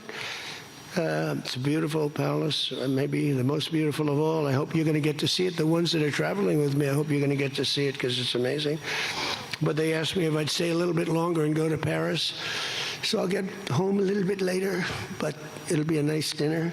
But I'm interested to see it. I love I mean, that's the ultimate, I guess. It's the ultimate of its type. Louis XIV, celebrating the 250th anniversary of America's founding and America's oldest alliance, and we're celebrating that a little bit tonight. They'll have the biggest people in Europe at the dinner, and those people love our country, and hopefully Europe's going to find its way. Europe is having a lot of hard times. They're doing some things very badly on energy and on immigration. They're doing things very badly, and we'll be talking about that tonight. So with that all said, if you want to ask us any questions, and feel free to ask the people behind me. Yeah?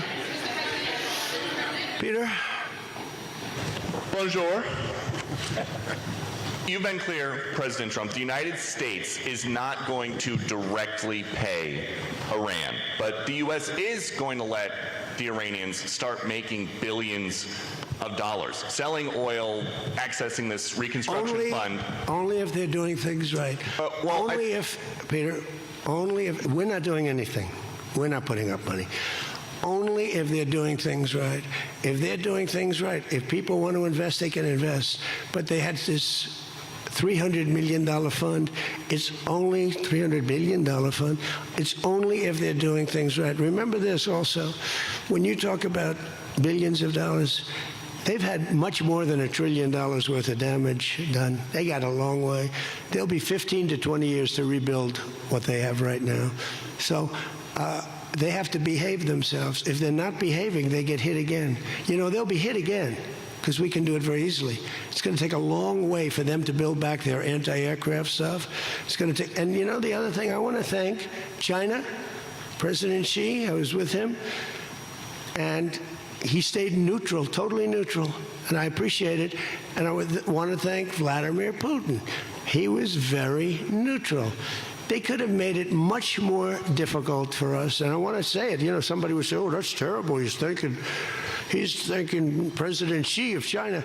Well, let me tell you, I had a long talk with him. You know, they have shoulder weapons to knock down airplanes. That it's not like the real deal, but they're accurate. They're fairly accurate. I said, I would really appreciate you're not giving or selling any of that stuff to Iran. And you know what? For the most part, he didn't.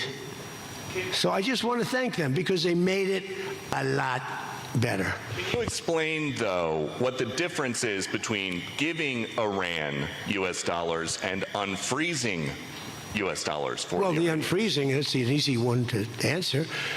We have taken a lot of their money, and we have their money. We have taken their money. It's not our money. It's their money, and we froze it.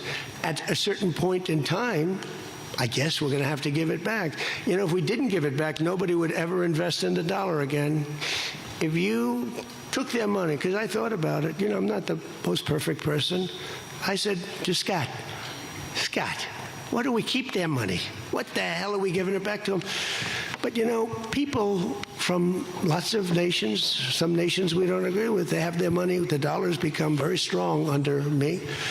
And they don't want to have a little conflict with somebody and end up having the United States just take their money. So if you do that, you really don't have a system. And I did just want to ask you about this. A wise man once said in January of 2020, Iran never won a war, but never lost a negotiation. That wise man. Who said that? Donald Trump. Oh, that's what I thought you were going to say.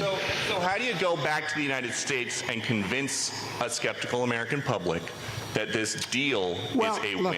Here they lost militarily, okay? It's very tough, because I know that no matter what, if I would go, by the way, if I'd go another 3 or 4 weeks, those same people that are critical would say, he went too long, he should have done, you know, no matter what. If they raised the white flag of surrender, and if they said, praise be to Allah, Donald Trump is the greatest president ever. We totally concede, we totally give up. This war is over, we have failed. The New York Times and CNN and a couple of others, they're not all that dishonest, they say Iran had a great victory, okay? And they practically do that. You know, it's amazing, when we knocked out their last ship, they had 159 ships. When we knocked out the last ship, the Times refused to do a story on it. They said, why wouldn't you? They don't have a Navy, and you don't want to do a story on it. They don't have an Air Force, you don't want to do a story. We need a fair press. And that's why they're all doing so badly, because they lost credibility. When I win in a landslide and I had 93% bad press, they take good stories about me and make them bad. But the only reason that happened is because they have so little, the media has so little credibility that the people voted for me. 93% of the stories on network, ABC is horrible. I think ABC is the worst. NBC is terrible, and CBS is terrible. CNN, obviously. And I never get good stories, no matter what I do. I could do the greatest thing. I won't get good stories on this. I'll get it from fair media. I'll get it from all over the world. They're running good. But no matter what I do, I'm going to get bad press. I know that. Now, if I did the opposite, if I went out and continued to bomb them for another 4, just bomb the hell out of them, I'd get bad press on that. No, there's nothing I can do. But what this does is it allows the ships to go. If we keep bombing, those ships won't be going. And you're talking about $500, $600, $700 million a day. It's a lot of money. A lot of money. That's why the world is okay. It's liquid. It's fine. Also, we run out of reserves in about 4 weeks. You know, there are reserves all over the world, and we would really run out. And there'll be a time when you wouldn't be able to get it. And you want to see bedlam? So for all those so-called geniuses that want to show me how smart they are, ask them why didn't they blow up General Soleimani? Ask that of the general and a couple of other people that I like very much, but boy, are they wrong. Go ahead. How about you? Thank you, Peter. I'd give you more, Peter, but people will say I like you too much. Thank you, Mr. President. Bonsoir, Mr. You know, President. he told me that first day in office, he asked me like 7 questions. I answered all of them. Is this true? He said, he just answered more questions in one meeting than Joe Biden did in 4 years, okay? You know, I'm not going to get you in trouble, but that's what you said. Go ahead. Bonsoir, Mr. President. In The Art of the Deal, you write about the importance of leverage. Yeah. Obviously, you have a lot of leverage when it comes to Iran, whether it's Tremendous militarily or through economic sanctions. What leverage, sir, do you have when it comes to Israel and Hezbollah to ensure that they abide by the ceasefire? Well, I think we have leverage just by the fact that we really have Iran now has to be good. They have to behave. And we might help. That's a much smaller conflict. It's a conflict that should be able to be over with. I'm surprised it's taken so long. And it's a much smaller, but we have a lot of leverage. We have the greatest military anywhere in the world. We have the strongest, most powerful. Look at the blockade. By the way, the blockade was more impactful than all of the bombing raids where we dropped $1 billion worth of bombs on Iran. The blockade was so incredible. The naval blockade, the admiral, the whole thing, not one ship got through. That meant no money got through. They were dying. They had no money. They have inflation that's 250 or 300%. They have no money. We have tremendous leverage. We have the leverage of the economy as an example. We'll get that done. That's a small one, and we'll work with Israel and get it done. But I'd like to do it. I mean, you have people living there. Buildings are being dropped on top of them or right alongside of them. How would you like to live there? It's so unfair, especially Beirut. You know, you go into Beirut, and I looked at the scene 2 days ago, yesterday, where they hit. That was a big hit. That was unnecessary in my book. Yeah, please. 2 questions. If you could clarify something you said just a few minutes ago. One of the goals of Epic Fury going into it, you said was... Say it again. Speak up. Sorry. One of the goals of Epic Fury, you said going into it, was to destroy Iran's ballistic missiles and its capabilities to build more. Yeah. Why is it acceptable to you now that they keep some of that capability? And Iran is... What are they keeping? What are they keeping? They have less than other nations now. We knocked out probably 84, 85% of their missiles. The rest of them are underground. They can't even get them out. You know, the other night's raid, I think it was on the first night, we knocked out hundreds of their missiles. Actually, by mistake, we were hitting an area, and you can sort of see when the bombs are going off, and then you see one that looks like, wow, what happened? A lot of missiles knocked down. No, but what are you going to do? Let's spend another 2 weeks and give them none. They don't want to be firing missiles right now. They're going to have a hard time rebuilding. They're going to have a hard time rebuilding. And if people from the Middle East, if people want to invest, and again, they don't have to invest at all, But if they do want to invest, it does have oil. It does have probably a future, but it's going to take a long time. But are you going to let the 91 million people starve to death? I mean, one of the things I was very intent on, they have water desalination plants, very good ones. I could have knocked them out in 5 minutes, just like I knocked out Cargill and I knocked out everything but the oil. I said 25, it was so complete. The only thing there is the pipes coming with the oil because I didn't want to ruin the world market because they do a lot of money. But I didn't want to do that, no. It would have been so easy. It would have been easier, and I would have satisfied a group of 10% of the people, but it would have been the wrong thing to do. And it could have caused an international depression. Iran's position, Maybe not. Iran's position has always been that their nuclear program was for civilian purposes. If they come back after the signing of this and say they want to continue to have a civilian nuclear program, is that acceptable to you? Well, I've said to them always, I say, look, you have probably the 3rd largest oil reserves in the world. What the hell do you need nuclear for? You need nuclear for some electricity? So I've always felt that way. So we've been pretty tough in that. You know, it is a little hard, though, when you say that somebody wants it, other people have it, other adjoining states have it, and you're not letting them have it for purposes of electricity and things like that. It's always a little tough. You have to use a little common sense, please. New York Times, please.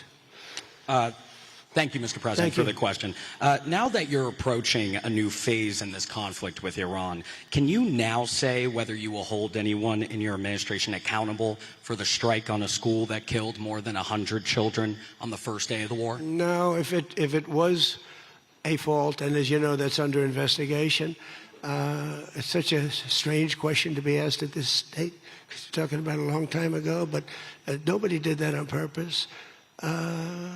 I guess you'd have to say about them, what about the thousands of soldiers that they blew up when they opened their car door? What about the thousands of people that were killed by Iran? No, mistakes are made. The war is nasty. But I know it's under investigation, and I could have a report for you tomorrow, or I would ask Pete Hegseth that question, because they have it under investigation. Please. Mr. President, you've been saying all week that this deal permanently prevents Iran from getting a nuclear weapon, but the drafts of the deal that have been floating around barely mention Iran's nuclear program. So can you explain how exactly the deal achieves that goal? So when I say permanently, it should be permanently. But if it's not permanently, we will bomb them.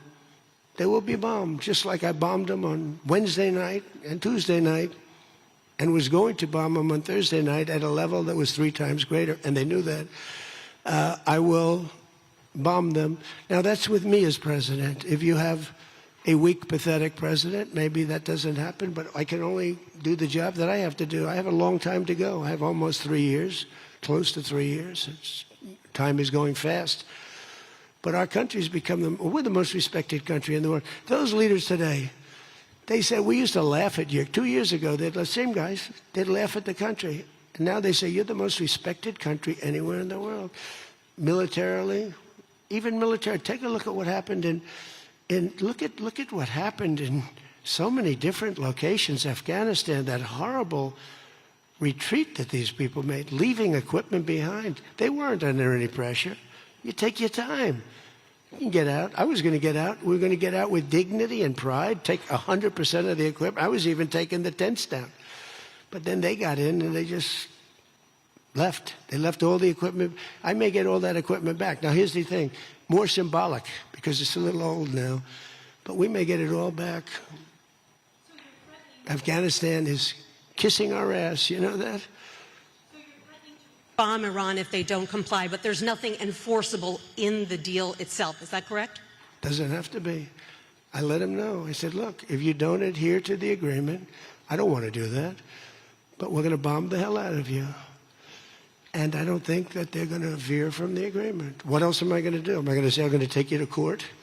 Let me take you to court. Let me sue you. No, we're going to bomb the hell out of them if they violate the agreement. I don't want them to. I want them to honor the agreement.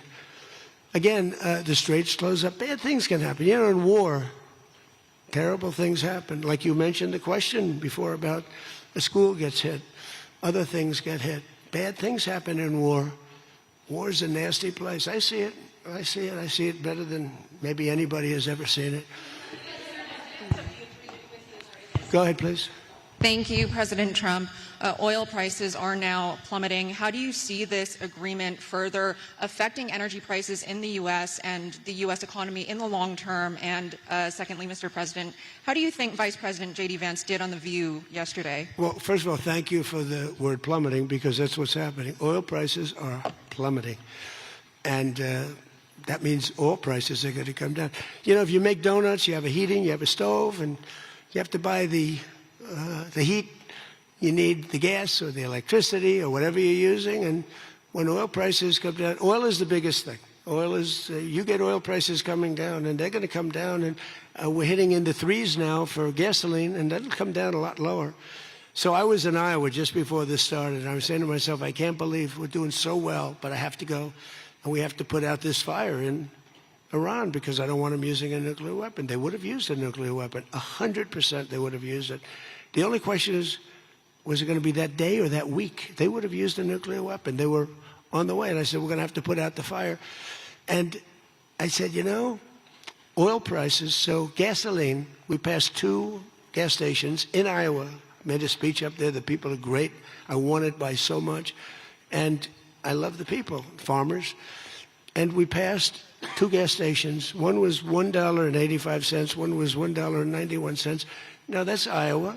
But it was, I mean, California has all those crazy taxes that they put on, you know, California taxes. But the oil was down to $2 to, I'd say, between $2 and $2.50. And it was heading down further. And we were going to have a great run. We took a little journey down to a place called the Islamic Republic of Iran, and we bombed the hell out of them. And now they can never have a nuclear weapon. Now, we had a disturbance, but I must say it was much less than anybody thought. The oil never went to $350 a barrel. It went to $115, $120. The oil never went anywhere near that. And the other thing, I thought the stock market would go down 25 or 30%. The stock market a week ago, before we started this, was higher than it was when we started, which tells you that we have a very resilient economy. We have the strongest economy we've ever had. Now, the word affordability is a fake word but made up by the Democrats. Here's where it's fake, because they made it up, because I inherited these prices. And when I had my first news conference, first day, they started screaming affordability, the Democrats. Affordability, affordability, they're screaming. I say, what's that all about? They gave it to me. They gave it to me. It's affordability. And they use that word to a fare thee well. Well, they were the ones that created the affordability crisis. I'm the one that got it down. Remember, highest insurance rates in history, highest rates for everything. Eggs, remember eggs? They were 4 times more expensive than they were in my administration. And I got it down, Peter, very quickly. Our secretary did a good job of agriculture, Brooke. She did a great job with eggs and everything else. And now that the oil is coming down, you're going to see everything follow. Everything follows the cost of energy. And we're going to end up having the lowest energy anywhere in the world. Please. Yeah. No, please. Thank you. You're from ABC. You're fake news. Go ahead. To follow up on oil, can you confirm, will Iran be able to immediately sell their oil to market? And will U.S. sanctions snap back immediately if there is a delay or collapse in the talks? And then relatedly, is there any safeguard in this deal to prevent Iran from charging what they say could be fees after the 60-day extension? The thing that's going to stop them from doing that, because you can't cover everything in a document, is common sense. They don't want to get bombed. They don't want to get hit. As far as sanctions are concerned, at some point, you know, we have sanctions which will never let them rebuild. They would have no money. They would be in poverty. The 91 million people would starve. So something will happen as soon as they behave. When they behave, we're going to let that go. We're going to have to. I put sanctions on a lot of people, and then I let them go. A lot of countries. Yeah, please. Thank you, Mr. President. My name is Shinji Abe. I'm a Japanese Yomiuri newspaper company from the Washington Correspondent. My question is about the Strait of Hormuz. Did you ask other G7 nations to send military force? And what specifically are you asking of Japan? Or Where are you from? I'm from Japan. From where? Japan. And is military support? I just left your prime minister. Japan's doing very well. She's my biggest fan, I have to tell you. She thinks I did a great job. You have to call her and ask her.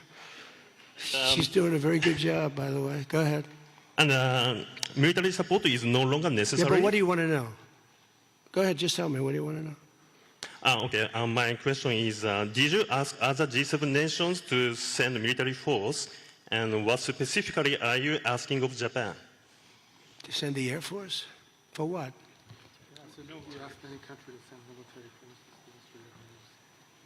Oh, other countries, not just Japan. No, we don't need it. Oh, by the way, they all want to do it. They all want to do it. Every single one of them. They want to go be a part of it now. Not while the war was going on. I was a little disappointed.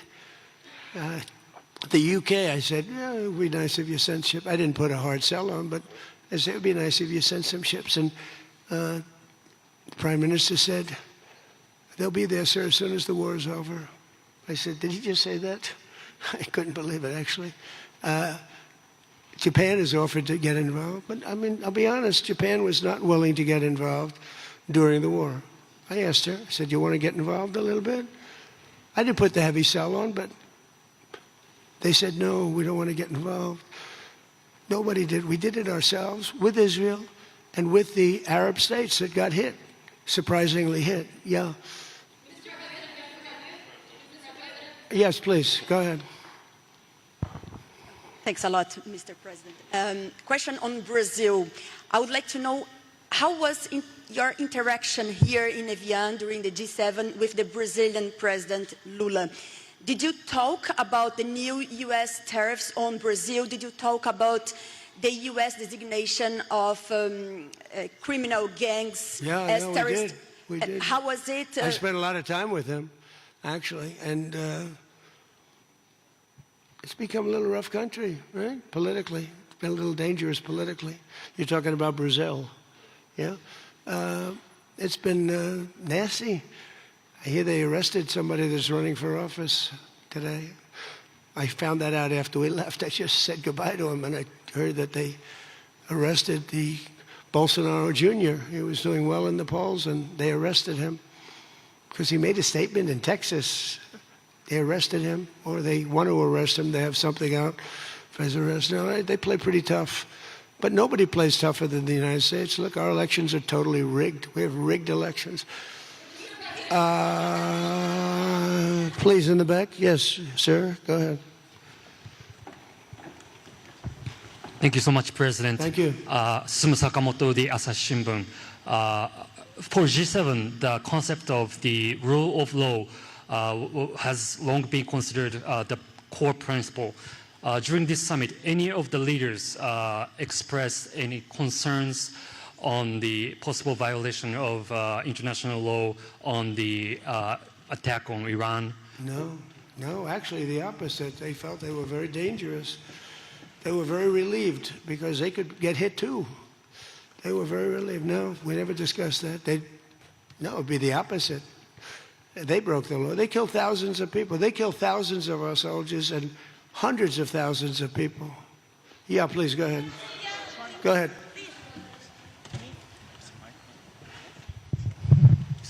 Okay. Mr. President, yes.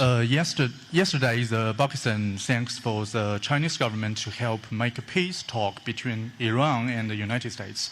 So what do you think about China's work to get the United States and Iran sitting down to talk and make the deal? And the second question is... Okay, let me answer the question. Okay. So I think China's been terrific. I told you that before. They could have been bad. They could have sent in to try and block or break the blockade.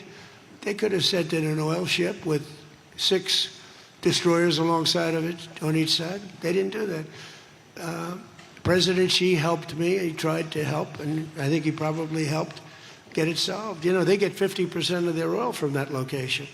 So that wasn't that easy. President Xi was fantastic. He tried to help me solve it. And he didn't give any big weaponry. I guess we'll find something somewhere along the line. But he didn't give any big weaponry, I can tell you that. No, I think China I couldn't ask for much more. Again, they were impacted because they get more than 50% of their oil from the Hormuz Strait. And no, I thought they were fantastic. Okay, how about one more question right here? Go ahead, please. The latest YouGov Economist poll shows that Democrats have lost a 5-point edge on the generic congressional ballot. They just have now just a 2-point lead since February. Do you think that they're losing momentum? Well, I see the Republicans in generics. You know, generics are very important. I don't know how accurate, because I see a lot of bad polls. The polls are very dishonest, just like a lot of reporters, like these people over here, are very dishonest. CNN, ABC, it's a whole group of them over there. They're really dishonest people. But, you know, and really networks are very dishonest. And they have to straighten themselves out or they're not going to be very successful because people don't believe them anymore. But no, the generics are very interesting because the Republicans are coming up strong even before this. You know why? They're seeing all these lunatics, like the guy in Maine with the swastika. You know, for 10 years they've been calling me a Nazi. And now they have a Nazi running. He's got a tattoo on him. I've been denying it for 10 years. They know it's not so, but they've been calling. I don't think they can call it to me anymore, you know. One more? One more? Go ahead, Peter. Let me finish with Peter because he's been better to me than he's been to Biden. Thank you, President Trump. I have a question about this weekend. Why not stick around for the signing ceremony with this Iran peace deal? I might. You might? Yeah, I might. But I'd rather, this is a memorandum of understanding. It's very important, but it might not be the kind of a document that I should be signing. There's some element to this where you send the vice president. If it works out, great, you look like a genius for sending him. And if it doesn't work out, it's the vice president's fault. I like that idea, sure. What? This way, if it works out, I'm going to take the credit. If it doesn't work out, I'm blaming J.D. You better be careful, J.D. He's going to turn his plane around and get the hell out of here. Yeah, I like that idea. I think it's a good idea. Thank you very much, everybody. Thank you. All right, we have been listening to President Trump's news conference on the final day of the G7 summit in France. The president's for speaking for over an hour, claiming that the Iran agreement will be signed shortly, potentially tomorrow or Friday. He said that he has sent a copy to Israel. The president also saying that maritime traffic in the Strait of Hormuz has increased substantially, but warning that if a deal isn't done in 60 days, the U.S. will, in his words, go back to bombing. The president, though, not providing all that much substance in the details of this agreement between the United States and Iran. He also said that he does not think at this point that it's necessary for him to sign this document, although he did leave open the possibility that that may occur. Let's bring in NBC News senior White House correspondent Gabe Gutierrez. He is in Geneva right now, traveling with the president. Gabe, at the same time that this was happening, we also had some other news happening as the senior White House officials outlined the details of this agreement between Iran and the United States. You were on that call. It was embargoed. We were not allowed to report it until the president was done speaking. Talk to us a little bit about what you learned in that call, because this is the most substance that we've gotten yet in terms of this deal.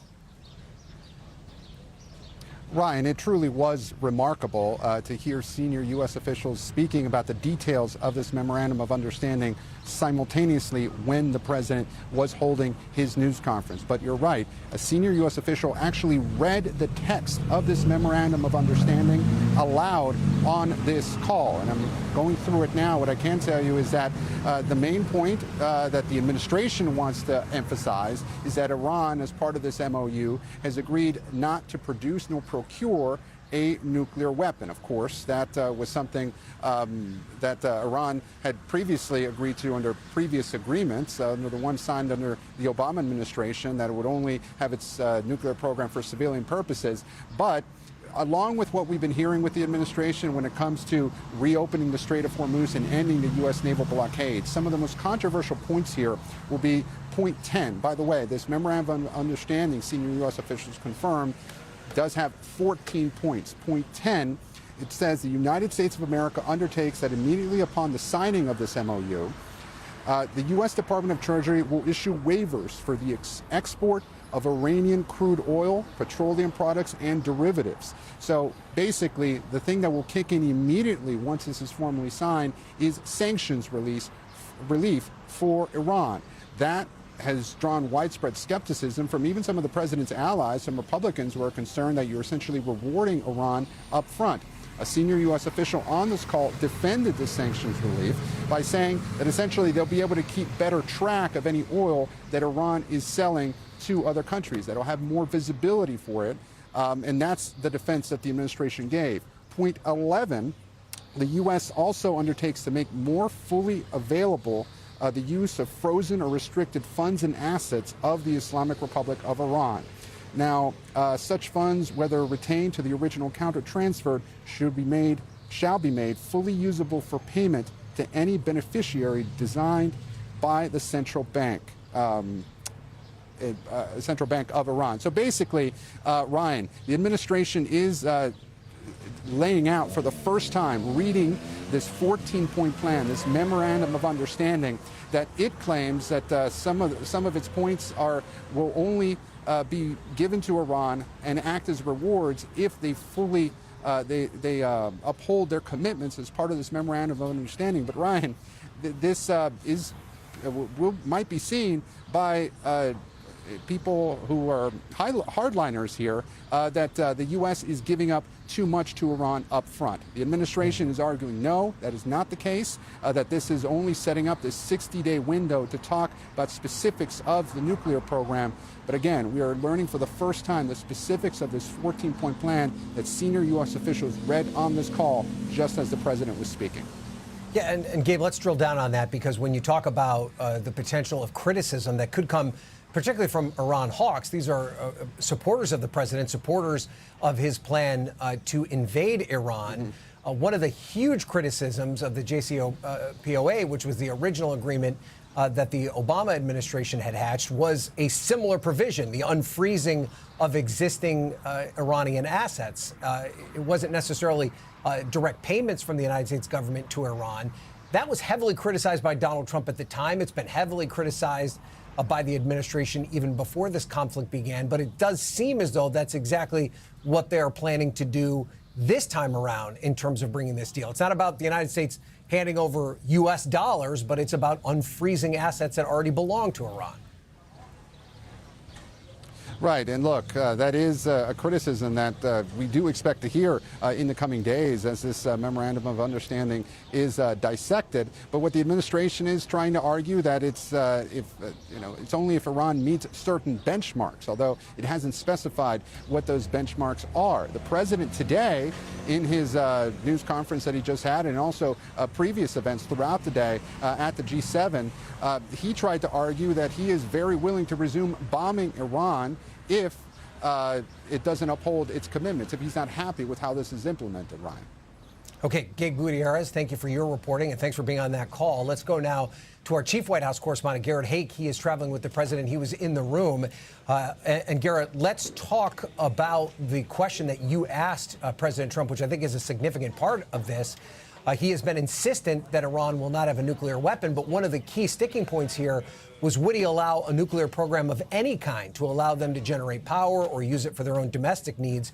You pressed him on that, and I think his answer was pretty revealing. Give us your take. Yeah. I think so too, Ryan, and he didn't say no. I mean, look, overall, I found the president to be incredibly conciliatory toward Iran, both in tone and in specific content. It sounded at times like he was making a pitch for investment in Iran more than describing a document which end a war that he believes the U.S. was victorious in. On nuclear enrichment or on the idea of having a nuclear program, he did not say that they couldn't do it. He suggested that he doesn't think it's necessary, but he didn't say no. He basically said it would come down to common sense.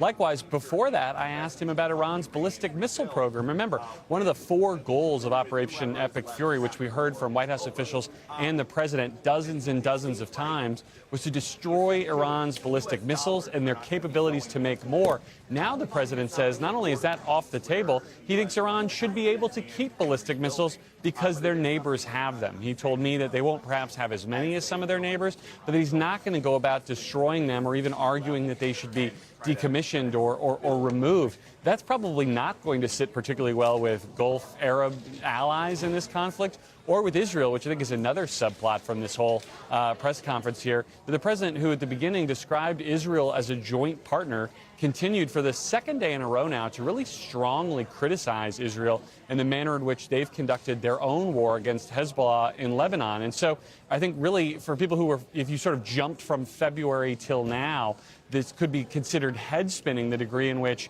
the president was now sounding conciliatory about Iran and their future and condemning the tactics of Israel, who started this conflict as our day one joint venture partner, as the president described it. Yeah, and I wonder too, Garrett, just your overall impression about the way the president has described this agreement, this kind of path forward. A couple of days ago, the White House was basically declaring that this was the end of the war. Now it seems as it's kind of entering into a new, maybe more solid ceasefire. It doesn't seem to nearly have the same sort of concrete declaration of the end of the war that maybe it had a few days ago. Yeah, not at all, Ryan. I found the president had sort of a lack of emotional connection to this ceasefire. I mean, he said really two things out loud that, you know, conspiracy theorists or skeptics have kind of mumbled about or talked about online. First, that, you know, part of the reason he responds the way he does to some of these things is for the markets, that the stock market always reacts favorably when he talks about a peace deal as opposed to threatens more bombing. He said he's well aware of that fact, and it clearly influenced some of the way that he's talked about this deal. Second, right there at the end, he said, you know, what a lot of people have sort of been whispering about, this idea that if things go well, he'll take the credit. If it goes poorly, he'll blame J.D. Vance and resume the bombing. There was not a question asked, and I think it's one of the outstanding ones that we still have, is, you know, when do the American military forces that are arrayed around Iran get to come home? Are they going to be sitting there for months and months and months on end to ensure compliance here? Because the compliance structure, as the president described it, is basically more bombing at a time and place of his choosing. That doesn't say to me the war is over. That says to me the ceasefire is extended. The president wants to keep the talks and the stock market rally alive. All right, Garrett Haake, terrific work inside the room, and that leads us to that topic about military intervention and how long the military could be in the region. Let's bring in our senior correspondent, senior Pentagon correspondent, I should say, Courtney Kuby. So, as Garrett said, Courtney, we heard the president say that the U.S. could still bomb Iran if it doesn't adhere to the agreement. What does that say about the military posture, and what could it look like moving forward? I would imagine it doesn't mean that these ships are coming home anytime soon. Yeah, it doesn't seem like anything is going to happen while the U.S. and Iran continue this, I guess, next phase of negotiations for some sort of a final agreement. But there is tucked inside of this what the senior administration officials released that Gabe was referencing. Tucked in there is a reference to the fact that the U.S. military will draw back its presence from the region. That is a very vague statement, Ryan. It's not really clear if that means. You can see, look on screen right there. You see this map here. The USS George H.W. Bush Carrier Strike Group and the Abraham Lincoln. They're down at sort of the base of the Gulf of Oman there. They've been enforcing the naval blockade that will immediately be lifted once this final agreement is signed on Friday, according to what we now have learned from senior administration officials. It's not clear, though, will they just pull back a little bit during the course of these final negotiations, or are we talking about decreasing the overall U.S. military presence in the region? I bring that up because this has been something that Iran has wanted for decades. One of the arguments that they have had for getting involved in wars like the war in Iraq and providing funding and training and money and everything to these proxy groups is with an ultimate goal of pushing the U.S. out of the region. If, in fact, they have attained that from this agreement, that would be a huge strategic win for Iran overall. A couple other things. Gabe spoke about the sanctions relief that would immediately kick in. Again, the naval blockade that's been in effect now for weeks.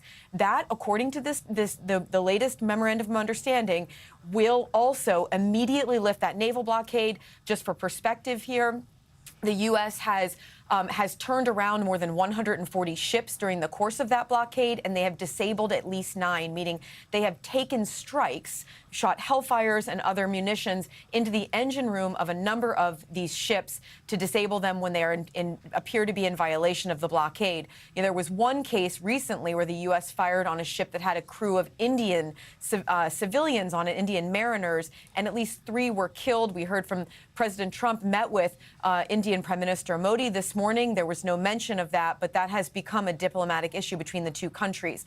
Another thing that deals with the U.S. military as part of this agreement is the U.S. will and Iran will ensure that maritime traffic will be back at pre-war levels within about 30 days. And then it mentions that there is the possibility that Iran could have placed mines in the Strait of Hormuz that could impact that timeline.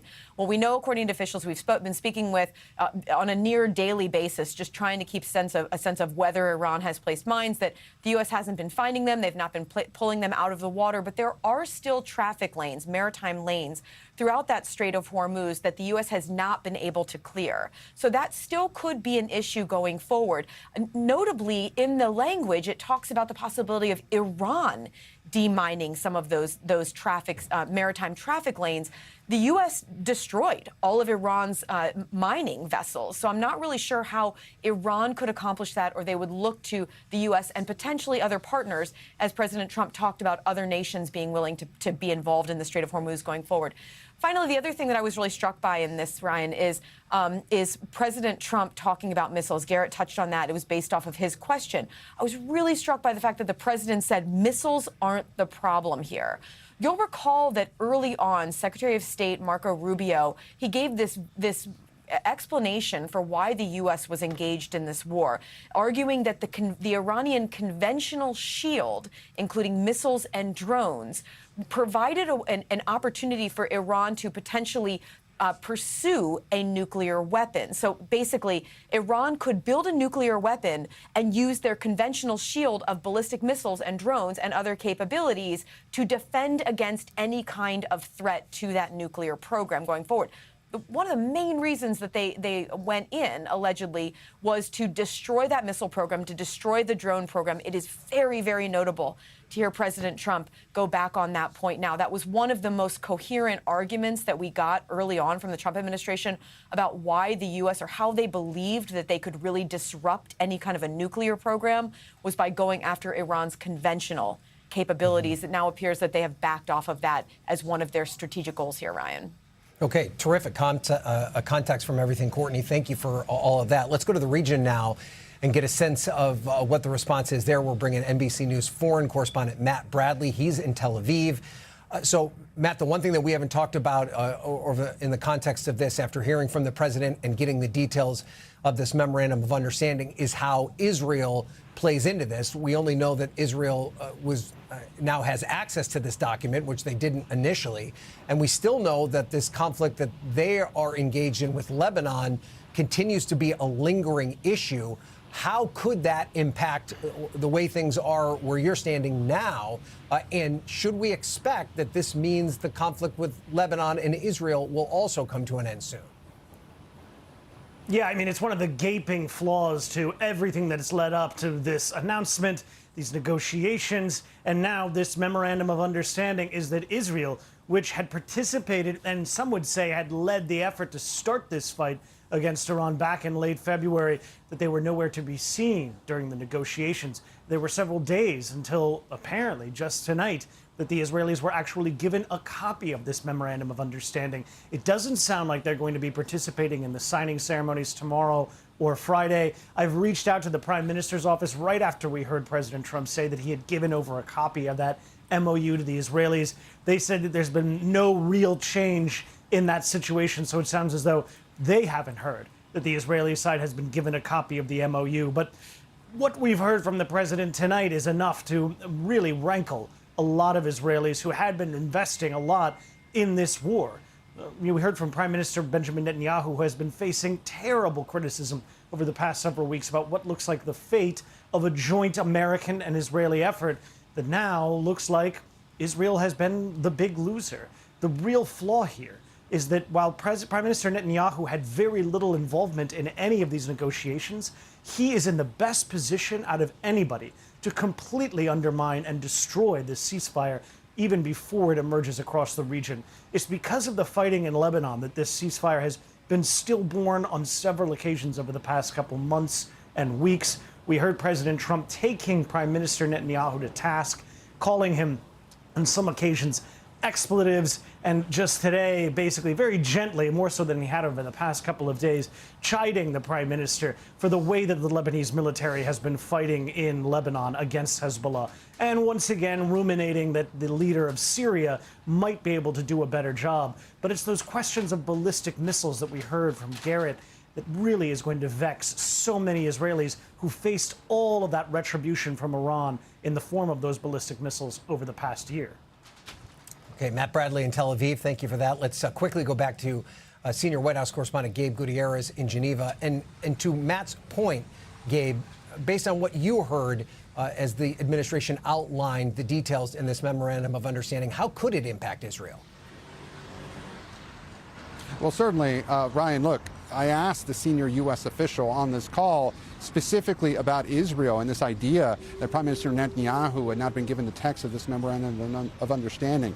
This senior official said that Netanyahu had not asked for it, but that the Israelis had been briefed on all of this throughout the process. So it may be a technicality. Maybe they didn't send the exact text of the agreement, but according to this U.S. official, Israel was briefed. Now, Matt was right that President Trump has been increasingly frustrated with Prime Minister Netanyahu and has taken him to task for his handling of the Lebanon situation. But this U.S. official said that the Israelis were somewhat on board, and while they were skeptical, they were looking forward to what the U.S. was able to accomplish here. Okay, Gabe Gutierrez in Geneva, thank you so much for that. And thank you so much for joining us for this live coverage of President Trump's press conference at the end of the G7 summit. You get more coverage ahead on NBC News Now. I'm Ron.